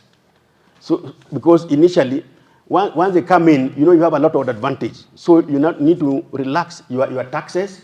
Also, there are a lot of bureaucracies and red tape in terms of when the investor requires license or to process his things. So those are the things we need to reduce, the red tape and the bureaucracy. Once we do that, then the investors will feel they are welcome. Then arising from the investment conference that we had, we now have what we call the CAIP, County Aggregation and Industrial Park. This is where we are going to have value additions for the products that the investors will have. We have over about 534 acres at Riwa. This will enable investors have a choice on where to place the investment. Once they know that they have the opportunities, then we are sure that we'll have the investment. Thank you. Thank you. Chair, through the chair, to our nominee, are you aware we have untapped tourism potentials? Chair, yes, I know we have untapped. How, in your view, do you intend to leverage this? More so when you know we have like Ruma National Park, the Lake Victoria cruise possibilities, and even the cultural sites, heritage sites in Homa Bay. How do you intend to drive this to give economic development for the country? Thank you, Chair. I wish to state that I've had an opportunity to visit 2 countries, one Israel in 2014. In Israel, the Dead Sea is not a big lake. It's a small lake, but the amount of tourists that go there is enormous. That one is likened to our Simbi Nyaima. You relate the Dead Sea with the Simbi Nyaima. You do what is in Red Sea and in Simbi Nyaima. Then you'll attract foreign investment and even improve on tourism. Second, in 2023, I went to Canada. In Canada, the ocean front is a beehive of activities. It's not just ocean front. You have children's park there. You have amazing hotels around there. You have nature walk. You have horse riding there, and the small traders. So if we were to bring that in Homa Bay, we already started the lakefront, where we have the pier. That one, if well developed, all the ships that come, that docks there, they'll find attractive activities within the lakefront, and now we'll attract them. So we'll be positioning our traders to investors, to business people, to people who can leverage on what they have. So those are the things that we need to see. How much have we gone to market their own antelope? It's one of a kind. So we need to go beyond Kenya, that tell people that this rare animal is found only in Homa Bay County. So that now tourists can say, what is this animal that is rare, that is only found in Homa Bay County? Then they can come and we improve on tourism. Thank you, Chair. You know very well that I was once Waziri in that docket. And it is something that, a docket that I love with all my heart. So I want to do 2 follow-up questions based on what he has just asked. You talked of HOBIC. HOBIC 2, that is Homa Bay Investment Conference, where we were supposed to, or attracted investors. How many have invested in Homa Bay since the investment conference? Thank you, Chair. The zone that were to do the investment is what we called Riwa zone. And Riwa zone, that's where it's hosting the CAIP. We had a number of investors who had come in, like the Victory Farms. Unfortunately, that the lake had moved in. So they were wondering, how are we going to do business this place you are giving us? So we told them that the alternative place, if this choice is not good for you, you can have another place. But of course, Victory Farm, on the 2nd, they are launching their factory around Karachuonyo. So that is one of the investment. We also wanted the shipyard to come. the shipyard were to come and set up a base. The KDF, the retired and the current workforce, they were also to come and set up a golf course. This have not happened because we have not completed the area. We are still struggling to ensure that the place is conducive for business enterprise. Thank you, Chair. You also mentioned CRIPES. What is CRIPES and how does it work? Thank you, Chair. CRIPES is County Aggregation and Industrial Park. How does it work? How it works, we are constructing go-downs, offices, abolition blocks, so that those people who want to invest around there will not move away with their products to other areas. Instead, they'll find it very easy to do business within the industrial park. We are giving opportunities. We are putting the infrastructure to allow them to do business with ease. Thank you, Chair. Tourism. You've been asked about tourism. Yeah. I remember the same deputy majority when I was being vetted here to be Waziri. He said that tourism in Norway is a sleeping giant. And I remember what we did there. And nowadays, I see it's like going back to being a sleeping giant. What are you going to do to awaken this giant? What activities are you planning if you go there, you will do? And how many tourism sites do you also know? Tourism attraction sites. Thank you, Chair. First, I must appreciate because that I worked under you when you were the CCM. And I can pride myself that you did a lot. That during your time, I think everybody wanted to come to the Department of Trade, tourism industry. I want to follow your footsteps. I want to ensure that we come back to where we are. I want to ensure that roan antelope continue as a going concern. I want to ensure that Miss Tourism is brought back. In the budget I've seen, there's already a budget for Miss Tourism, which means we can easily do that activity. Once, when you do such activities, it attracts attention. And even those who didn't know that Homa Bay exists, they will now know. So that's one of the activities that we intend to do this year. There are, of course, small things that you can do just to attract.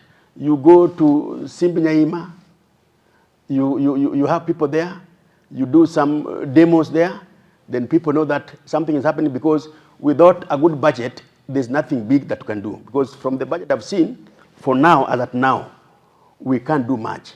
But in the succeeding years, we'll need to request this House to approve certain budget to enable us unlock the potential that exists in the tourism sector. Majority. Thank you.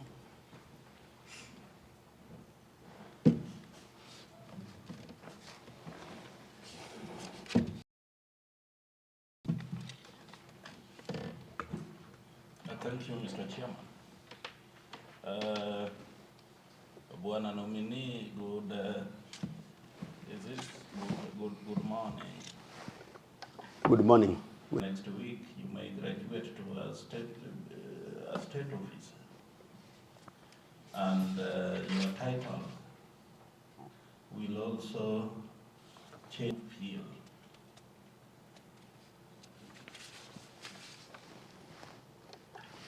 Thank you, Chair, and Honorable Majority. Of course, nobody wants to remain where he is forever. Yeah. But out of all the chief officers,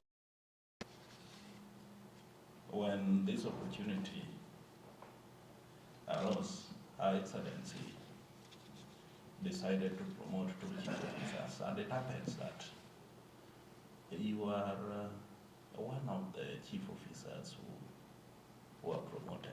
Why do you think you got this promotion? Thank you, Chair. First, I would wish to thank Her Excellency for giving me this opportunity to be the CCM for trade. In her wisdom, I think she has seen a lot of potential in me, because not only bring me out here, I started as chief officer for cooperatives. Then she moved me to roads, and now she's moving me to CCM. There is something Her Excellency is seeing in me that I can assist her to develop this county, to promote this country, to help the people of this county.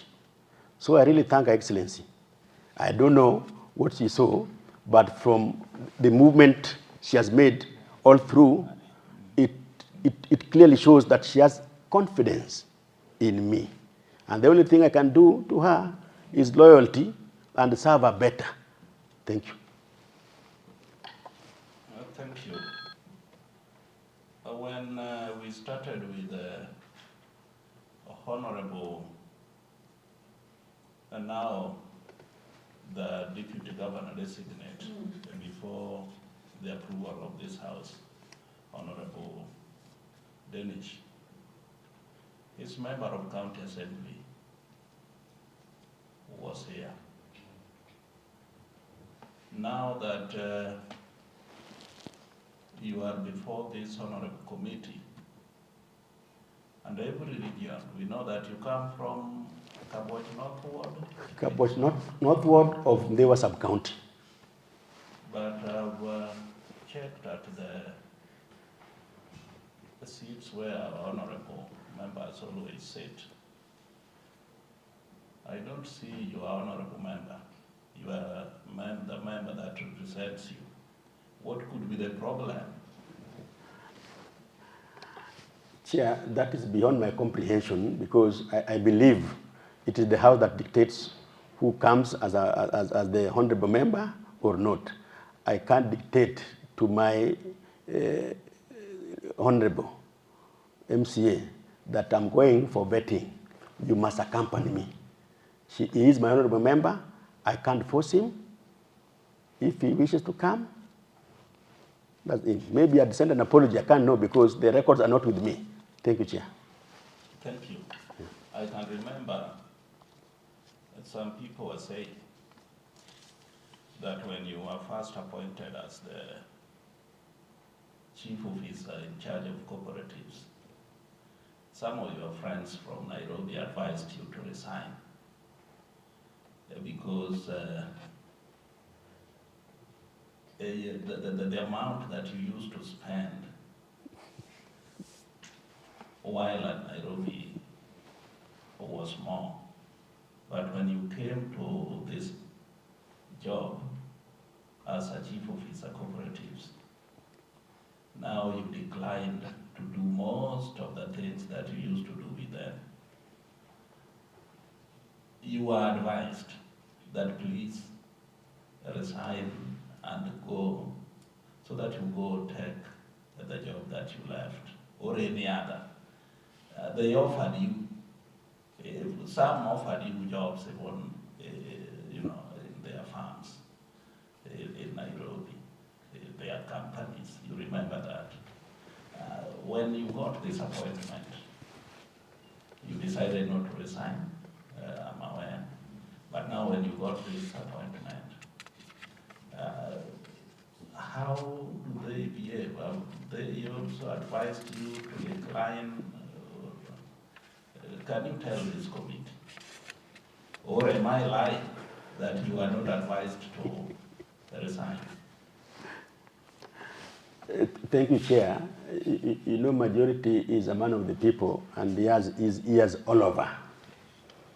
Yeah, it is true that when I was coming for the position of the chief officer, cooperatives, some thought it was a small position and demeaning.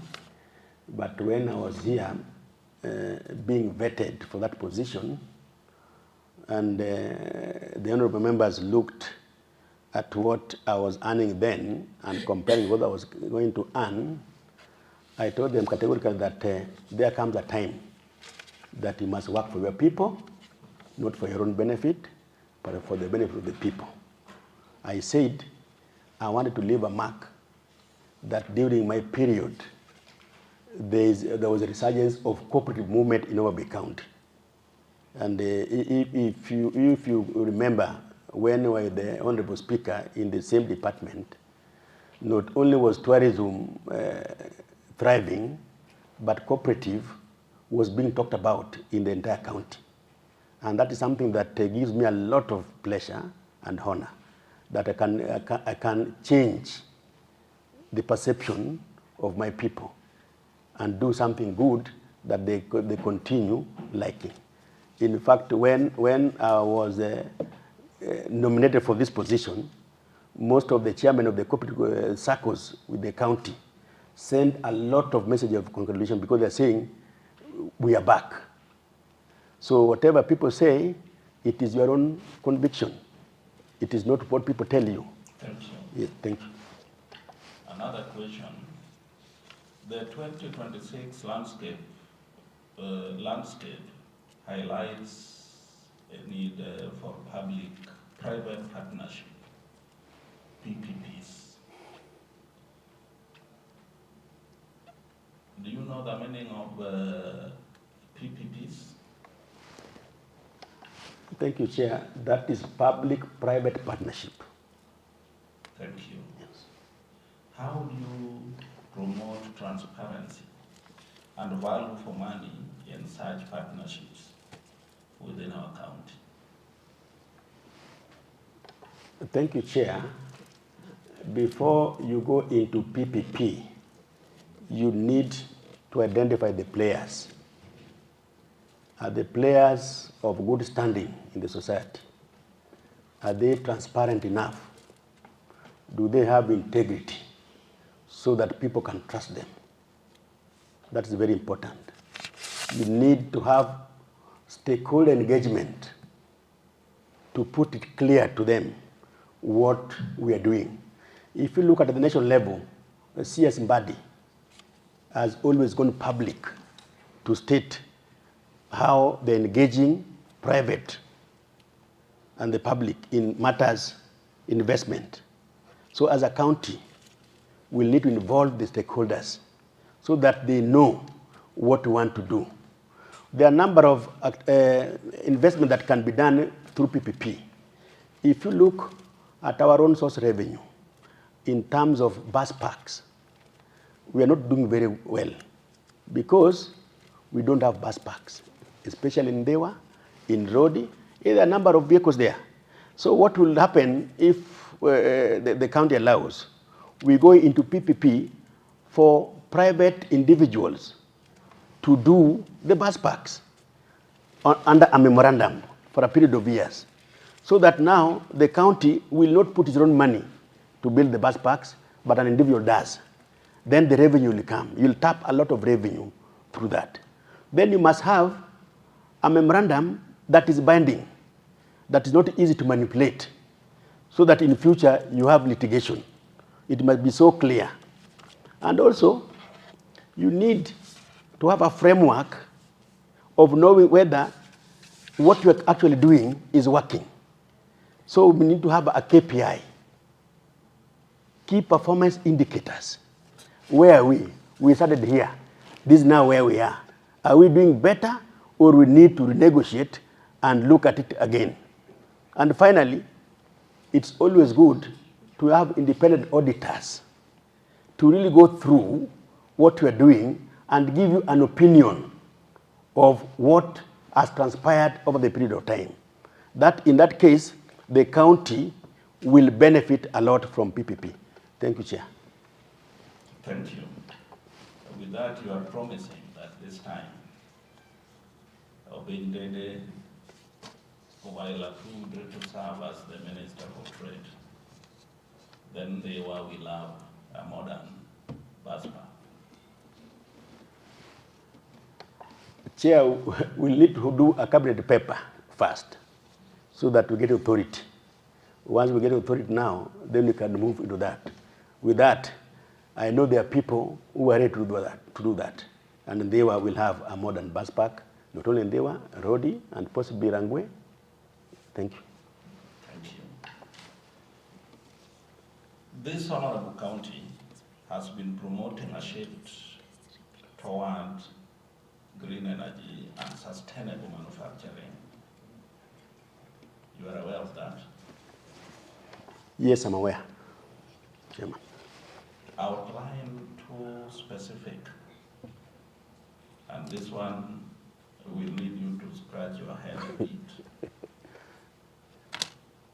Outline two specific, bankable, climate resilient projects that you will prioritize in the manufacturing industry. And when you're doing business, you need stable power. Even in our own homes, you'll find you want to do something, you have something in the fridge. When you're in the cabinet, you are working for the people. Today, I'm in trade. Tomorrow, you never know, I'll be in roads. Or if I'm not there, I will discuss with my counterpart in roads that for us to ensure that we boost our own source revenue, these things must happen. So that's why I'm saying it is good for the county to maximize on revenue. You didn't do it when you were roads, you were the PS roads.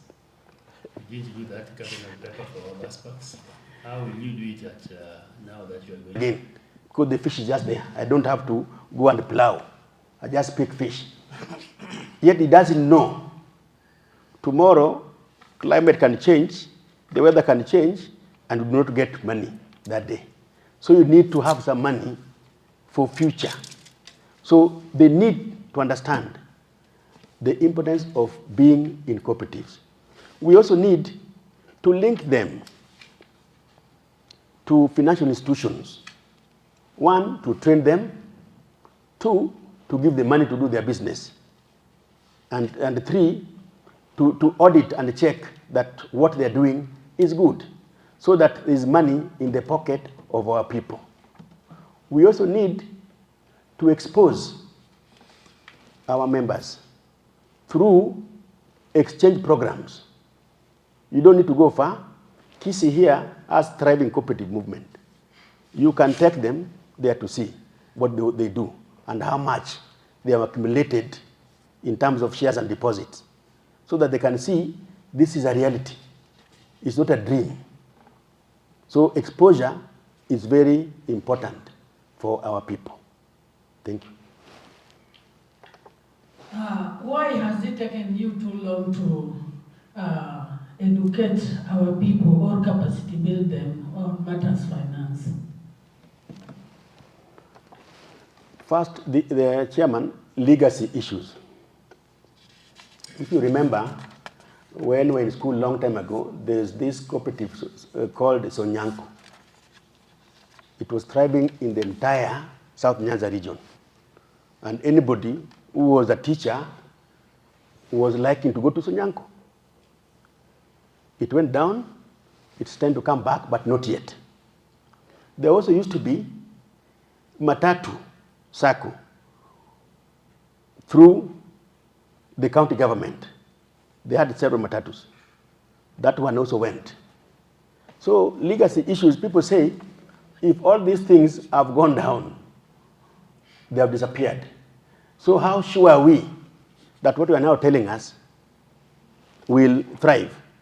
So there's a lot of capacity building, but capacity building, you need resources. The chairman, who is the speaker, is a guru in cooperative movement. He will tell you how much it requires people to be educated. In fact, you need to educate members about 3 times in a year. And those are resources.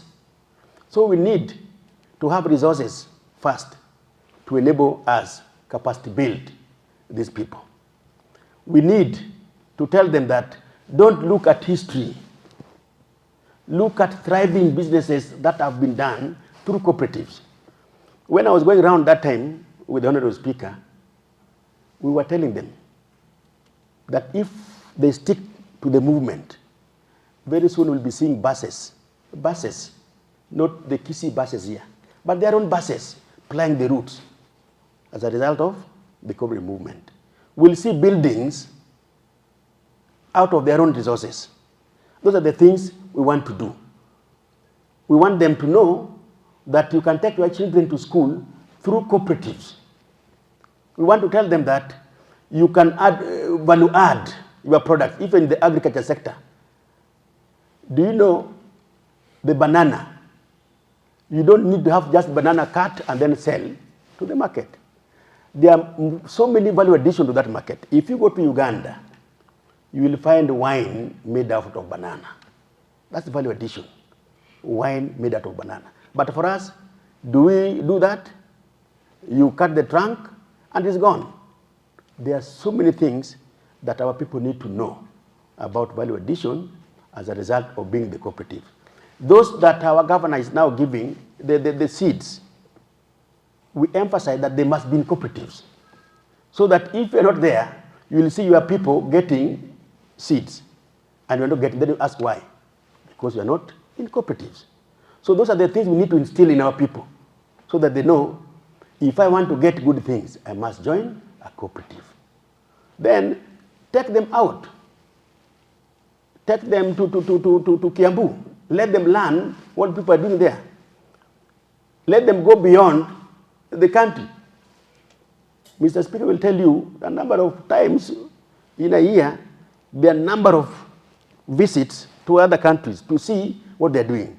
South Africa has been coming to Kenya to benchmark on cooperative movement. So there is nobody who can learn from one another.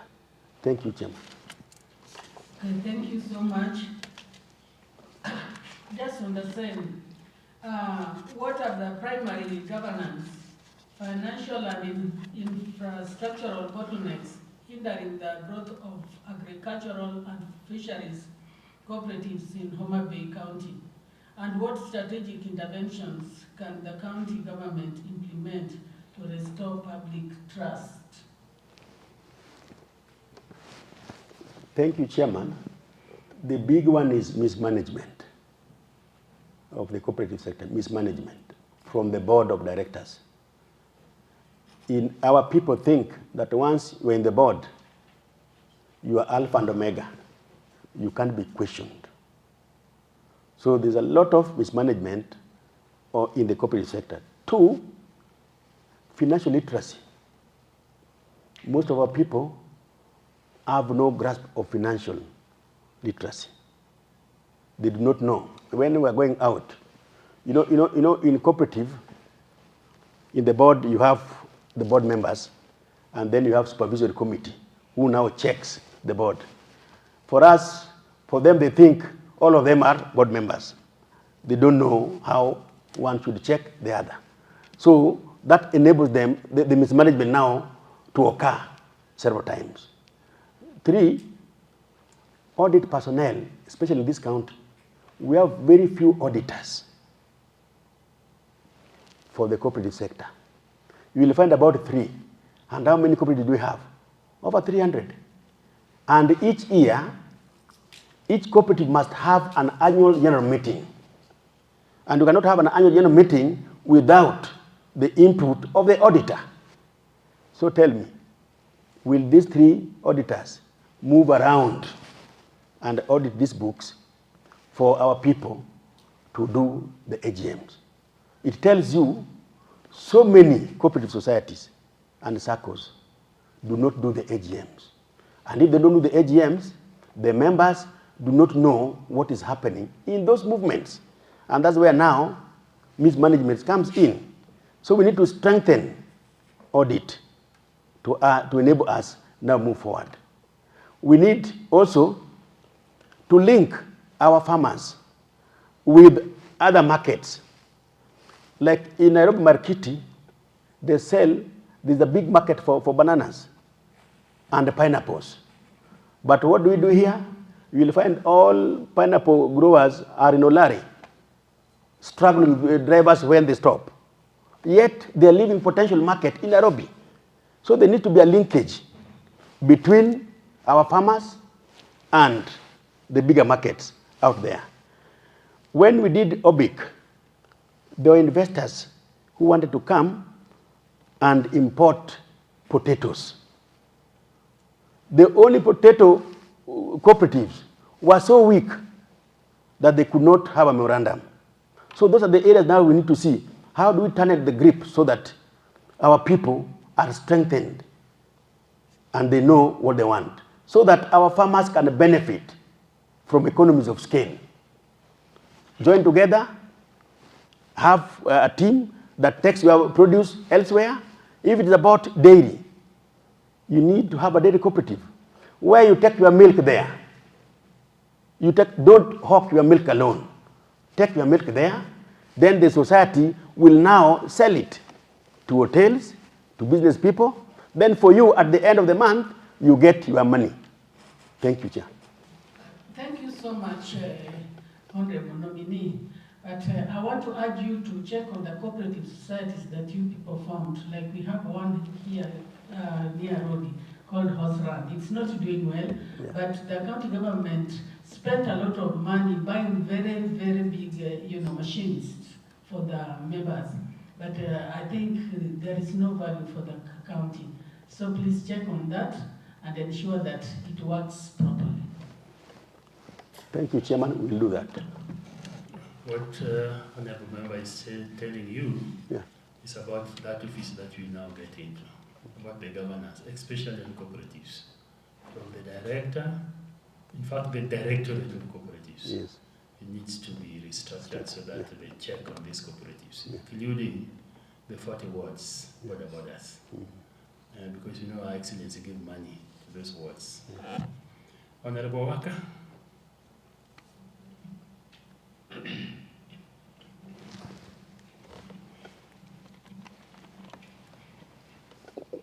Thank you, Honorable Chair. Allow me also to raise some concerns to our nominee. Good afternoon, nominee. Good afternoon, Mheshimiwa. Honorable nominee, you have, while answering questions raised by the Speaker, my chair, and by my majority leader, I tend to be afraid because promotions are given to the officers who have excelled in their previous dockets. Can we consider your promotion as regional based or meritocracy? Thank you, Chairman. And I hope you're not doubting Her Excellency, because if you saw the advert when she was nominating me, she clearly stated that this is a person who was registered over 127 cooperative societies.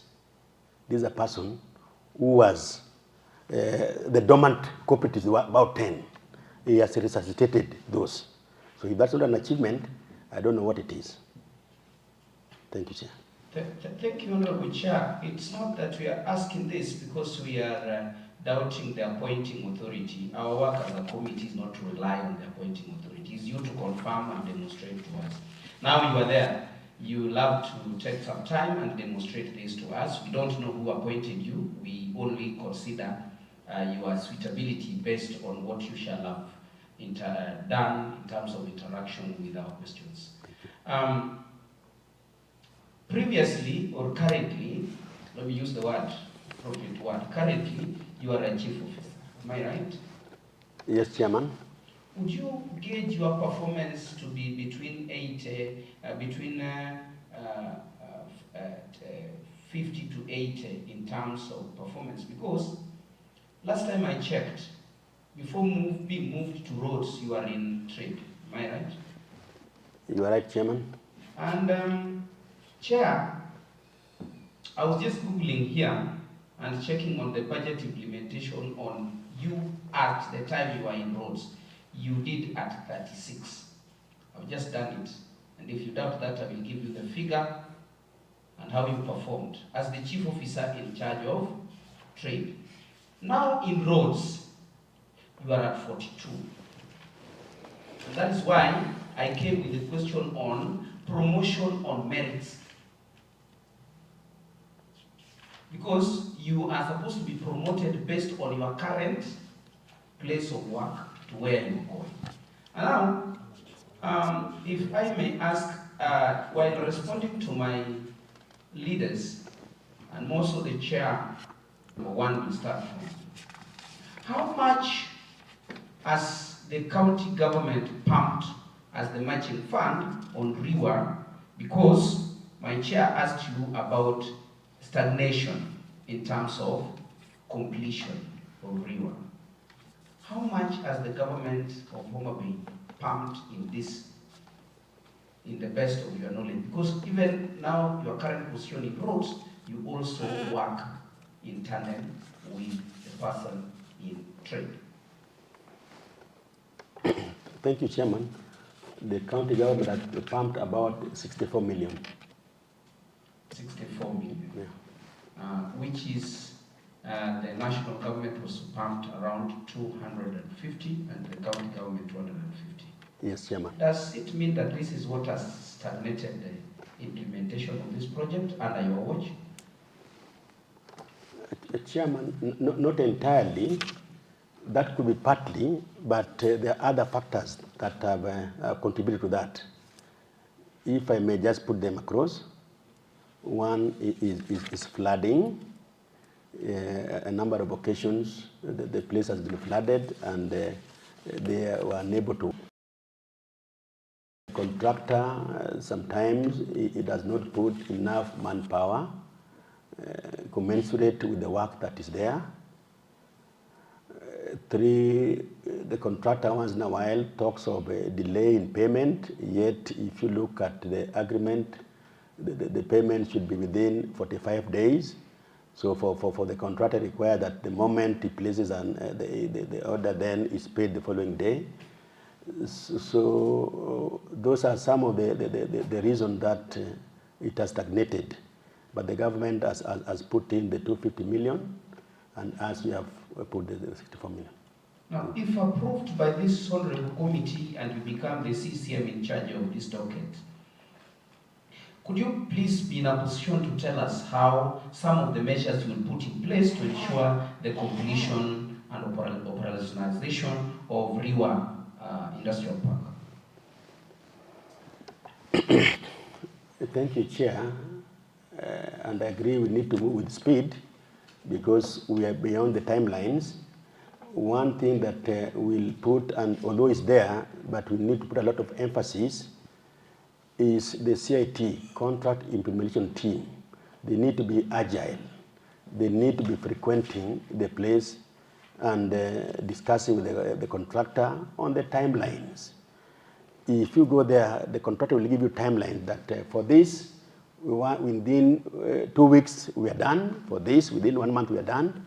So those timelines need to be noted, and the CIT needs to be confirming that what was given as timelines is really done. We also need, as the office, to be frequenting the place. You know, contractors, when they don't see you for a period of time, they tend to relax. So we need to continuously monitor how the progress is going.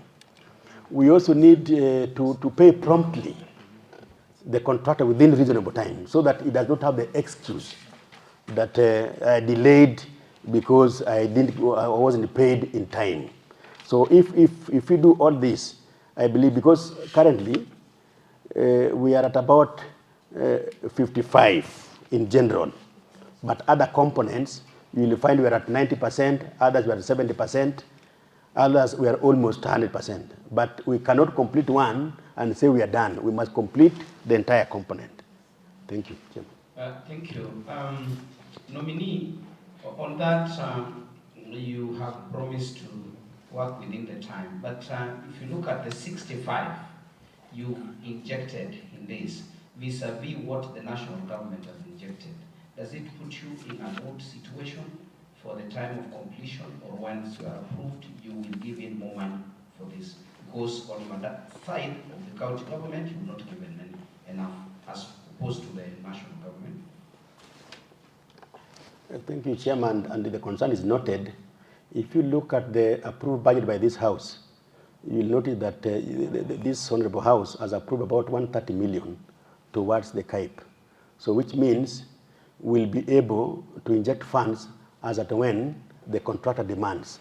So there'll be no undue delay in terms of funding because we have already Thank you. My second last question. I've received an SMS here to ask you kindly, Bwana nominee. The position you are taking is a political position. Am I right? You are right, Chairman. And the residents are asking that Obin Dede, who is the nominee for this, is stingy. What stingy means that giving money to the electorates or supporting their programs is very difficult because you act as a banker. Why don't you, if their notion is true, why don't you apply to be one of the bankers instead of a political appointee who will help Her Excellency to steer the political agenda? Because this is, I'm reading from the script of the viewers, and they're saying you are very good at that. You only give if you are pushed to the corner. Is it true, Bwana nominee? Thank you, Chairman. You know, North Kabuch Ward is big and vast, and you have so many people there. They could be right. But as far as I'm concerned, I think I've given beyond. If you look at my M-Pesa statements, you'll find in every area where there's something in terms of burials, I'm there. I have organized sports events for the last 10 years, and I give awards plus cash. If I was that stingy, I would not have bothered to do that. Thank you. Thank you. I hope the viewers have listened to you, the level of your generosity. Thank you for that.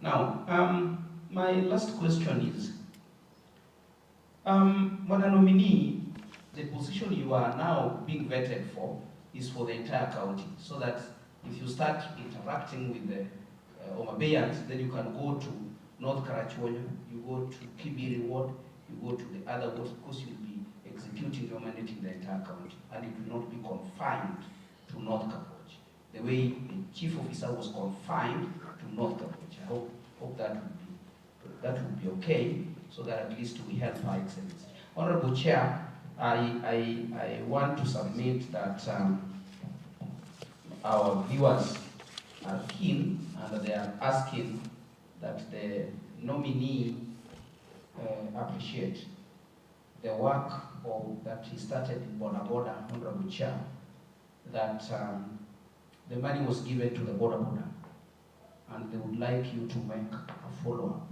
so that they see whether there is money for value for money, because it was given to them, and according to the text they have written here, is that there is no follow-up. I don't know whether you can comment on that as I hand over to my chair. Chair, thank you for the question. I can vaguely comment on that because I've been detached from that sector for a while, but I can confirm the questions have been raised that it is not the way it was before, that apparently nothing is moving on the way, but as we get in, and as the chair you said earlier, the directorate need to be strengthened, because if the directorate is not strengthened, then you cannot achieve what we want. So I agree, we will see how the value for money that we gave, 40 million and 1 million per each ward, has been utilized, and has it helped the people the way Excellency envisaged. Thank you. Thank you, nominee. I have received some SMS here following the way you answered some questions. So the request to put them forth to you for clarity.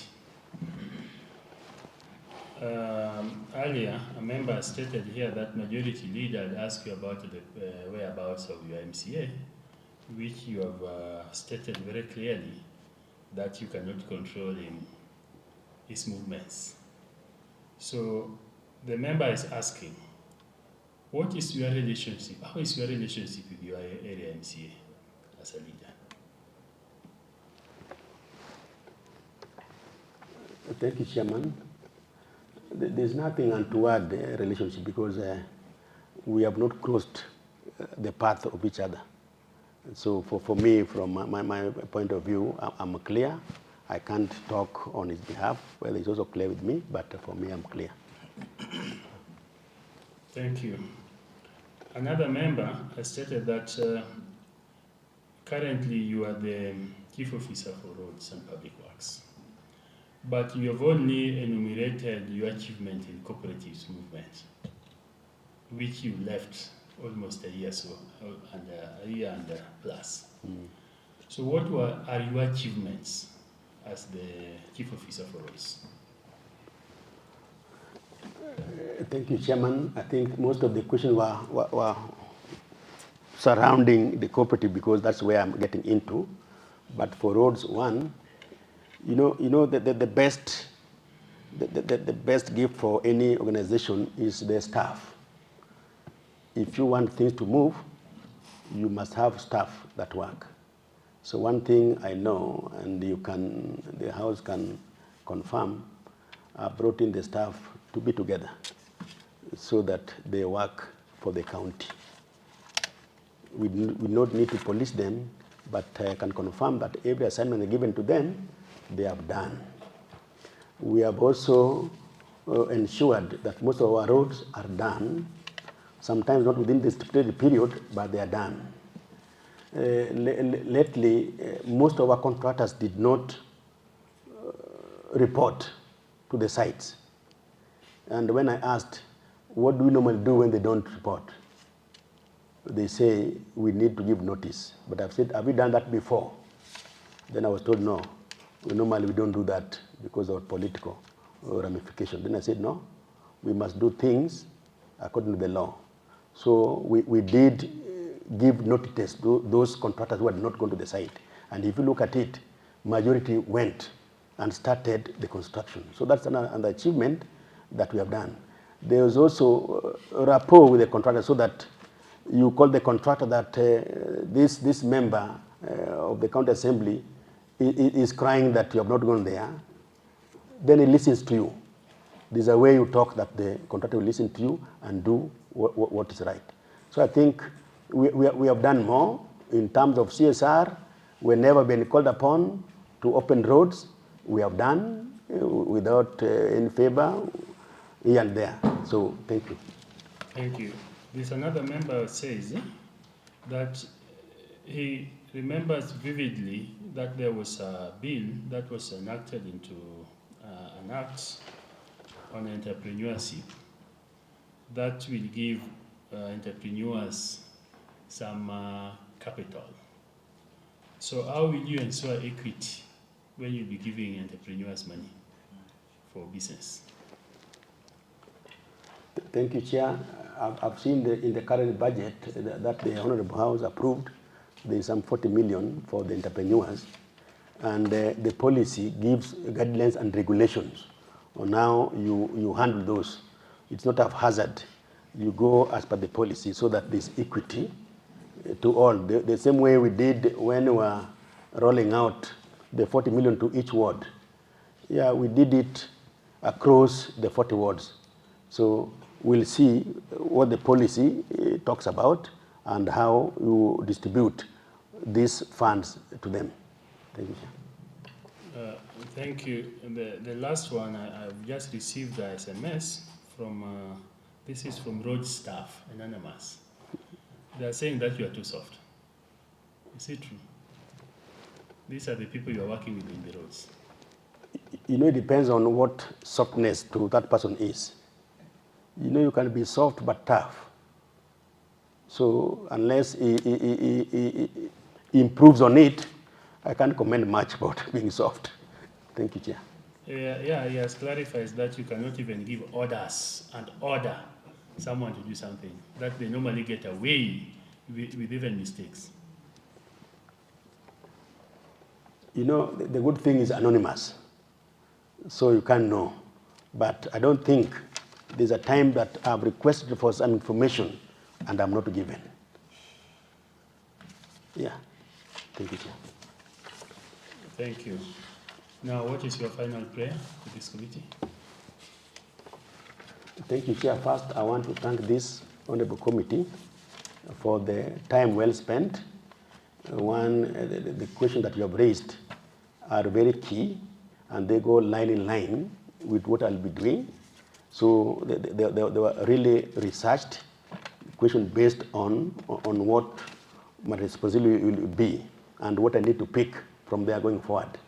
I also want to thank you, Chair, because although I'm picking from another CMC, but I know while we are working with you, the number of qualities I gained from you, which I will need to carry over on so that the department continues to thrive. So my prayer lastly is, with all the discussion and the interaction that we had, I plead that the committee find this good to approve my nomination so that I become a member of the executive. Thank you. Thank you, Honorable Elijah Dede. We enjoyed talking to you this afternoon. And remember, before you leave, we have your original documents here, which the sergeant should pass to you. What I can only wish you at this moment is the best of luck. I don't know how the members are going to rate you, but they will rate you in a just way because they love equity. And I hope that the members of the assembly, when the report shall be presented to them, they will also look at it with justice. So for my part, as the chair of this appointment committee, I can reliably state that I worked with you for some time, and I've known you for many years in our cooperative movement there in Nairobi, and I also appreciated the way and the kind of respect you gave me when we were working together, the same department that you are now going to head. Yeah. And you know, we talked about so many things that are now happening now. Yeah. So it means that God is also on your side. So I wish you the best. Thank you. I hope members will also do the same. Thank you.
are the members of the same committee, and I would like them to introduce themselves, starting with the majority leader.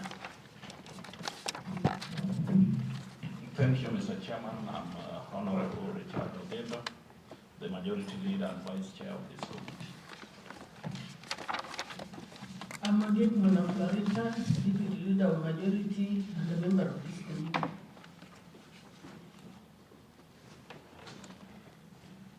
I'm Honorable Waka Nicholas, a member.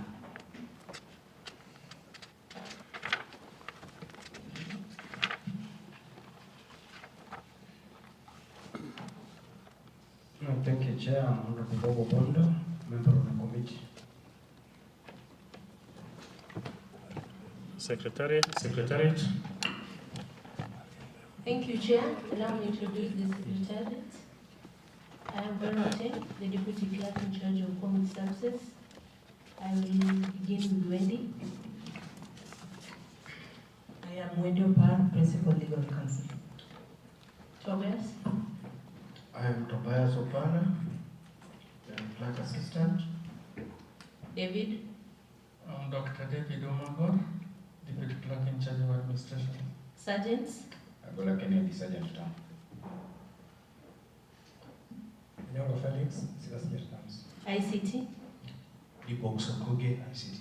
Mr. Speaker, I want to register the presence of our answered officers and our sign language interpreter who can introduce herself.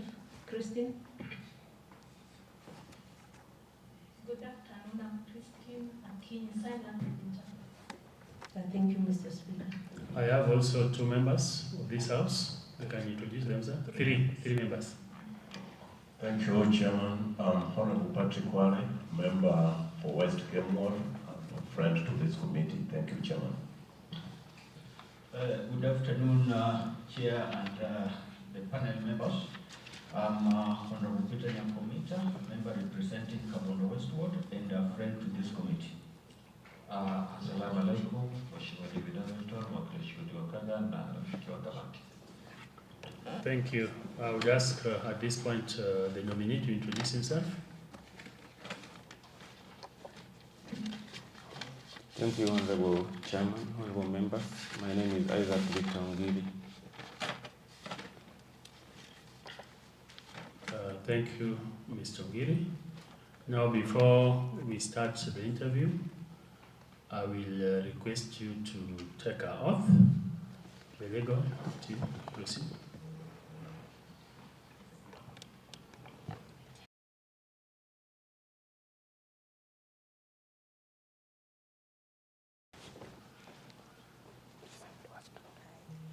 So you have an option of swearing by the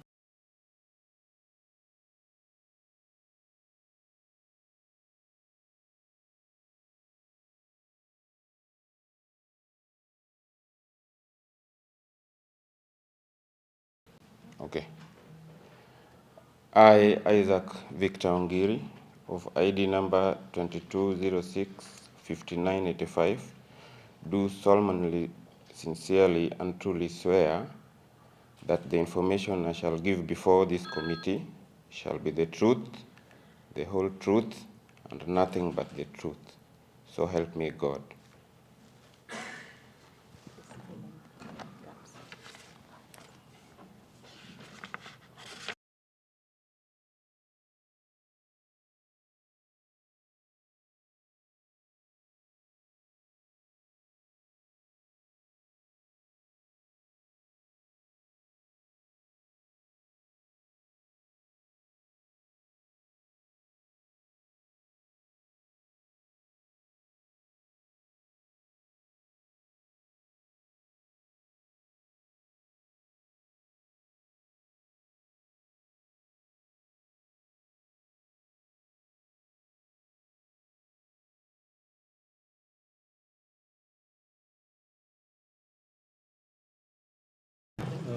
Mr. Ngiri, briefly introduce yourself to the members of this committee and give us a chronological overview of your academic background and experience in 3 minutes. Thank you, Honorable Chair, Honorable Members. My name is Isaac Victor Ngiri. I I come from Kasipul, a village called Kachando, around Mitui area. Insofar as my academic credentials are concerned, I hold a master degree in international relations from the University of Nairobi. I also hold an undergraduate degree from Moi University in communication and public relations.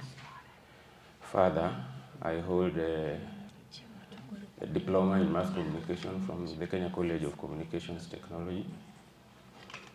I went to Homa Bay High School and also to Bitui Primary School. I also have undergone a number of trainings in senior management at the Kenya School of Government. And further, I also attended a UN Foundation Communication Fellowship in the United States of America. I currently work as a Chief Officer for Governance, Administration and Devolution in this County Government of Homa Bay. Before I came to Homa Bay, I worked for the County Government of Kisii as the Director Communication, Protocol Services and Donor Liaison. And before that, I also served in Makueni County, the County Government of Makueni, in the Office of the Governor as Director for Communication and Donor Liaison. Thank you. Thank you. Do you have the regional Sorry, papers? let me one, okay. Do you have the regional academic papers with you? Yeah, I do have them. Can you bring them?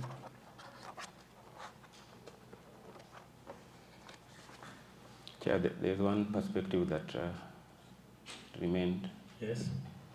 Yes, I've also worked in a number of organizations before. I didn't include that. I've worked as a journalist in all the mainstream media houses in Kenya. I've worked for the Nation Media Group as a senior journalist. I also worked for the Standard Media Group as a senior journalist at Radio Africa, and also Royal Media Services as a journalist. Thank you. Have you ever been removed from public office or faced disciplinary action for breach of any law? Not at all, Chair. Thank you. Have you complied with the requirements of Chapter 6 of the Constitution, Kenya 2010? If so, submit the regional clearance documents. I have complied. Okay. And I've submitted You have them here? Okay, thank you. Have you ever been convicted of criminal offense punishable by imprisonment for at least 12 months, or have you ever been adversely mentioned in a report or watchdog committee or the County Assembly or Parliament? Honorable Chair, honorable members, not at all. Tell us your net worth. Chair, I am worth about 40 million. Breakdown? I own houses, one in Nairobi and another one in Homa Bay County. The one in Nairobi is about 11 million shillings, together with the land there. The one in Homa Bay is about 9 million shillings.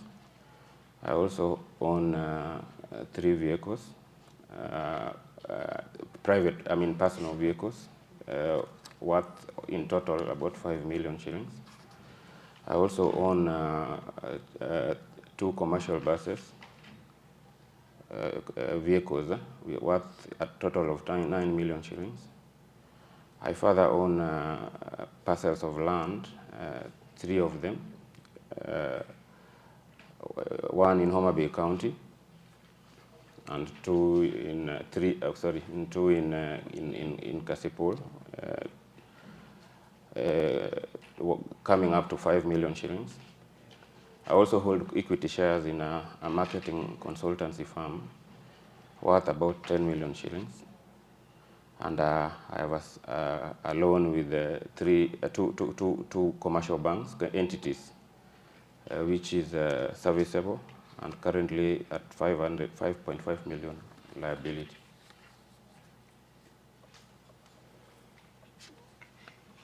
Thank you. Outline key objectives under Article 147 of the Constitution of Kenya on devolution and describe how you intend to improve achievement in these functions.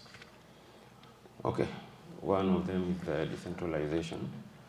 And while performing these functions, I will make sure that we propagate decentralization of resources. The other is fostering national unity. I will ensure that while undertaking or performing my functions as a CEC, if this Honorable House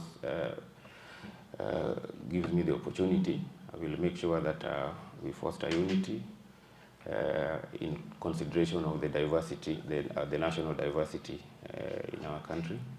I'll advocate for rights of minority communities, not only in the Homa Bay County, but as a national responsibility. I will also make sure that we put in place a framework to ensure equity in sharing of resources and opportunity. Also, I will make sure that I work towards undertaking, resource mobilization, so that we have enough resources to be able to discharge responsibilities, given that the department for which I'm nominated is also in charge of resource mobilization. Thank you. Majority? Thank you, Mr. Chairman. Bwana nominee, good afternoon. Afternoon, Honorable Member. Yeah, thank you. Why do you think out of all the chief officers who are appointed by Her Excellency the Governor, only two of you were promoted or elevated from public service to state officers? Now, you know, if this Honorable House will consider approving your appointment, then from next week, you will change your title to Honorable. You know, why do you think Her Excellency decided to consider you in this? Thank you so much, Honorable Chair, Honorable Members.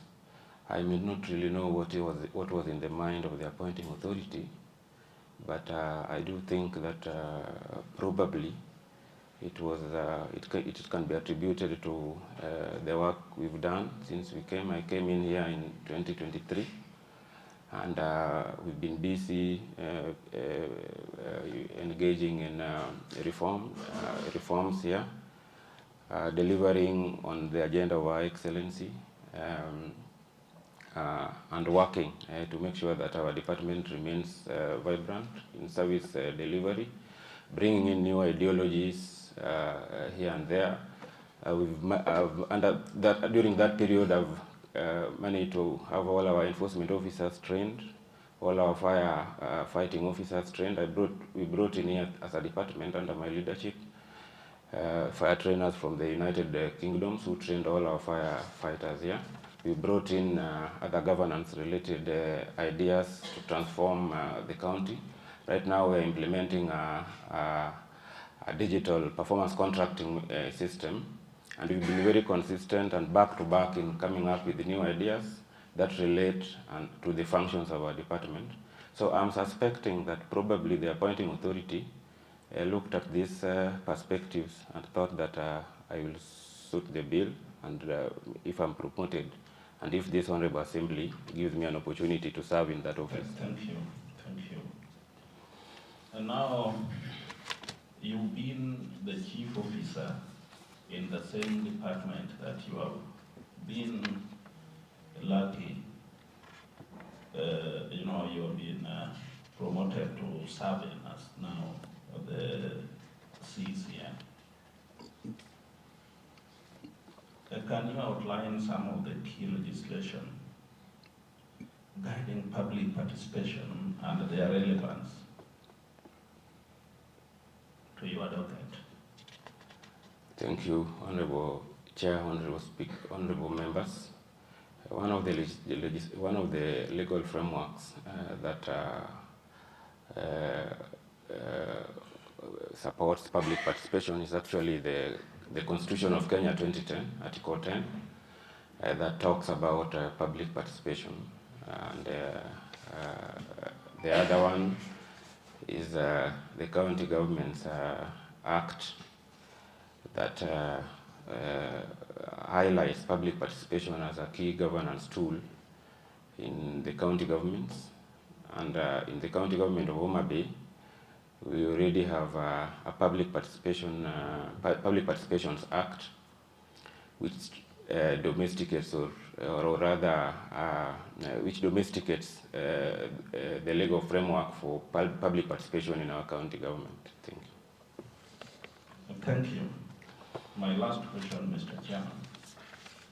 In line with the Intergovernmental Relations Act 2012, how will you handle a situation where a national government project is encroaching on the whole function in our county?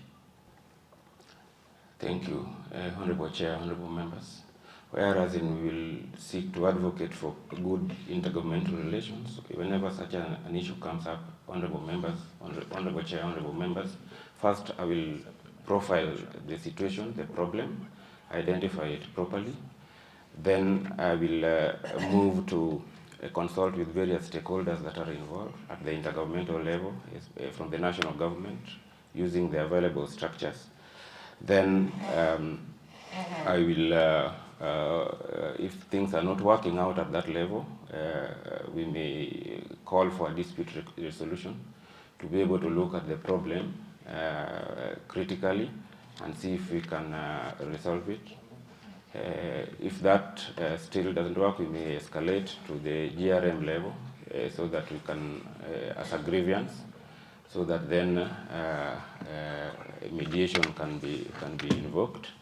And all this time while doing this, we'll actually make sure that. Thank you.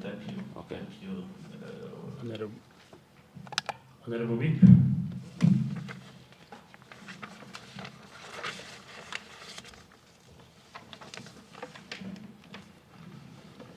Thank you, Chair. Good afternoon, Isaac Victor Ongere.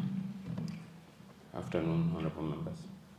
If approved by the House, which I believe that is your big prayer, what principles of public service delivery would guide you in the discharge of your mandate? One key principle of public service that I would employ is to ensure that there is transparency in the manner in which we undertake our responsibilities. Make sure that there is accountability, especially given that we are also responsible for public resources. And so we'll make sure that there is a proper accountability, and also ensure that we remain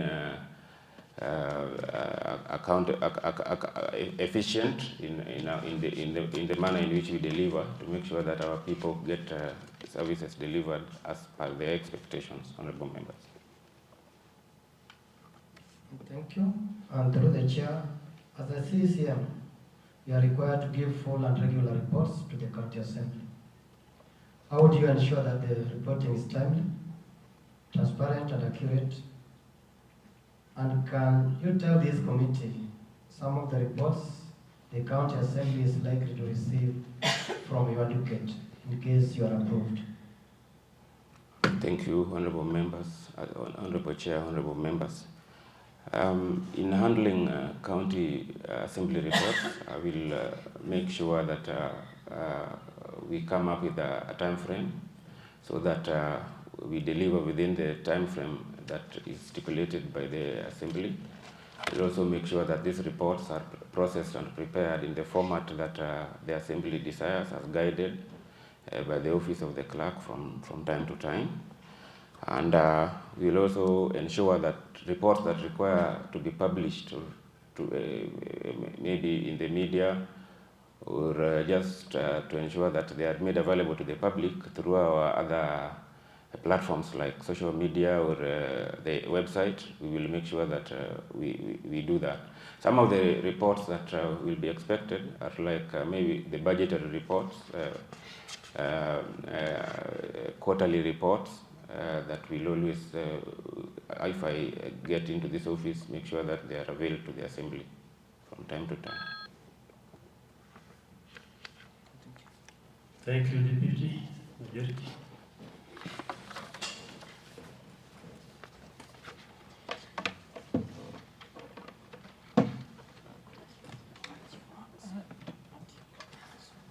Thank you so much, Honorable Speaker. Honorable nominee, our county is, as you also know, because you've been in that docket for some time as a chief officer, I want you to tell us how you are. Thank you. Our county is struggling with high wage bill and a bloated workforce. Now, what measures do you have to rationalize this without creating litigation and disputes? Thank you. One of the mechanisms I will advocate for is continuous automation of processes involving staff. Like at the moment, we are implementing a digital staff performance management system that, if put in place, will be able to curtail situations where we may have ghost workers here and there. The other thing is that we'll support situations where staff voluntarily request for voluntary retirement as a way of reducing wage bill. And on this matter, we may seek from time to time to engage with various multi-sectoral stakeholders to give advisory on how to deal with the wage bill. And on the other matter, we will actually promote restructuring here and there to make sure that we restructure according to the need and assessment of situation as from time to time. And also make sure that when we are undertaking all this, that the legal frameworks governing labor relations are adhered to from time to time. Okay, thank you. And how can you ensure integration of communication in all the involved development activities, and at the same time observe access to information in accordance to Article 35 of the Constitution of Kenya 2010? One of the ideas we'll bring forth is to come up with a communication policy that governs how we communicate both internally and externally. We'll make sure that we have a vibrant relationship with the media. They play a major role in ensuring that the public is adequately informed about what the government is doing. We will also encourage departmental heads, especially the CECs and chief officers, to speak about their departmental programs, so that everybody speaks about their programs, so that then we have the citizens understanding the kind of programs government is rolling out. Thank you. Thank you, Honorable Waka.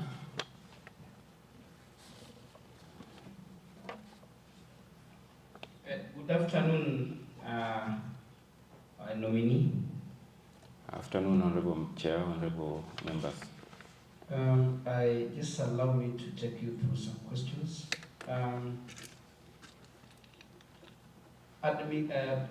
Your docket is basically connect the governance, communication, and ensure that there is efficiency in terms of delivery of the content. Now, my question to you is that how can you leverage on technology, in the advance of the technological advancement, ensuring that communication is timely, reaches the wider range, and is done within the law.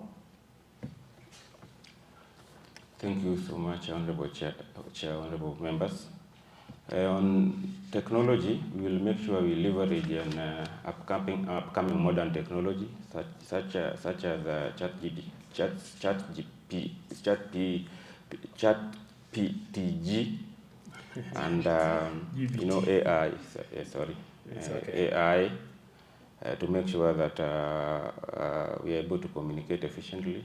We know that also social media and young people in our will make sure that we communicate efficiently through social media to enhance our reach, and also for purposes of brand visibility, because that's where the people are at the moment. We'll make sure also that while doing this, we also come up with policies that manage how we communicate with the people while using this new technology that has come up. Thank you. Well, nominee, governance is all about service delivery, and you are aware of that. Now, my question to you, how, in your opinion, what is your roadmap to strengthen ward and village administrators to enhance this service delivery that we are yearning for as a county? Thank you, Honorable Chair, Honorable Members. One of the things we'll advocate for is enhanced support, operational support for our ward administrators, and so that they're able to conduct outreaches. We'll encourage their participation and engagement with the public through public barazas by making sure they're able to articulate government policies on the ground through public barazas.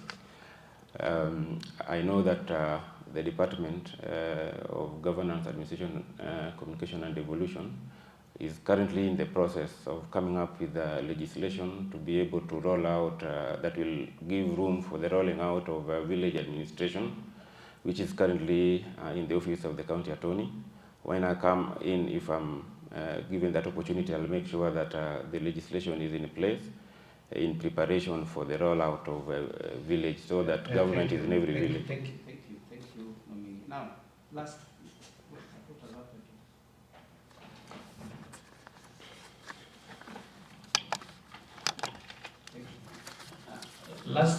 Honorable Chair, this must go to the nominee because it has been forwarded by a voter. This voter also doubles up as an employee of the county, and you've been the chief officer in this department for the last three years. The voter is asking that most of the workers who are suffered under your regime are from the other sub-counties.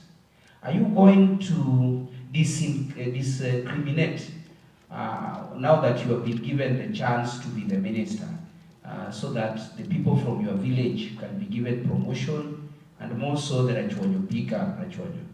The others, you will work on them and step on them the way you want. Is it really true? Because promotions are only those people whom you promoted, and only those ones that come from Rachonyo, and any other person from the other sub-county, you've demoted them. They have written that to me here to ask you. Kindly confirm if that is what you are going to do, then we make a decision about you. Thank you. Thank you, Honorable Chair, Honorable Members. I've heard clearly the concern by that staff, but I want to submit that that is untrue. First, I am not a person that discriminates against any Kenyan. We work very closely with all people who are working in my office. We managed to offer promotions to so many people, and this is across the county, because this is a verifiable information that can be found. So I work very well with all people, irrespective of where they come from, all communities, and even people within the cluster of disadvantaged people. So I don't discriminate, Honorable Chair, Honorable Members. And if I get the opportunity to serve, I will continue to serve diligently while looking at the diversity of our country and also our county without any discrimination whatsoever. Thank you. Thank you, honorable members and the nominee. I also received a similar sentiment question from one of the staff, and I think you've answered it. But this one I'll put it like you are biased in promotion and transfer of the staff. But I think we've heard how you've answered it, the question that Honorable Walker has asked. Now, what is your final plea to this committee? Honorable Chair, Honorable Members, thank you. Given that I've been serving in this department as a chief officer, and I've served very well under my former CECs, I would like to submit that there are a number of activities or programs that are already underway, which I am aware of. I understand the department very well. In respect to the functions that the department is to undertake, and for that matter, I would just like to plead with the committee to consider me for this position and approve the appointment, the nomination. If that is done, I will be able to discharge my responsibility with a lot of integrity to make sure that we achieve as a county government. Thank you. Remember, before you leave, you need to pick your ordinals. Where is the sergeant at home? And you confirm them before you leave so that you don't leave any document behind. Otherwise, I would take this opportunity now to thank you for presenting yourself. Before us here, we know you. We worked with you for nearly over 3 years now. And all I can wish now as the chairman of this appointment committee is to wish you the very best. And I know, because I work with these honorable members, I know they will be fair to you. They will use their independent judgment about you. And I also wish you the best so that honorable members can approve you when the report will be presented to this house for the debate. So all the best and be blessed.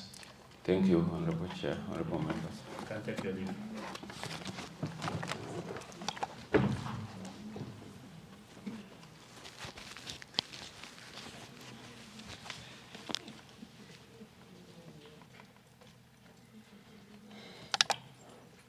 Thank you, honorable members. I think we are coming to an end of this interview. Let me appreciate the work that you have done today. You are thorough, articulate, and straight to the point. It has been a long day from morning, but the work is accomplished. For going forward, we are going to retreat to do a report, which shall be presented to this house for approval. So I wish everybody the best as we break. Thank you very much. Thank you, sir. Asante sana mstahiki Spika. Atemo Kiswahili.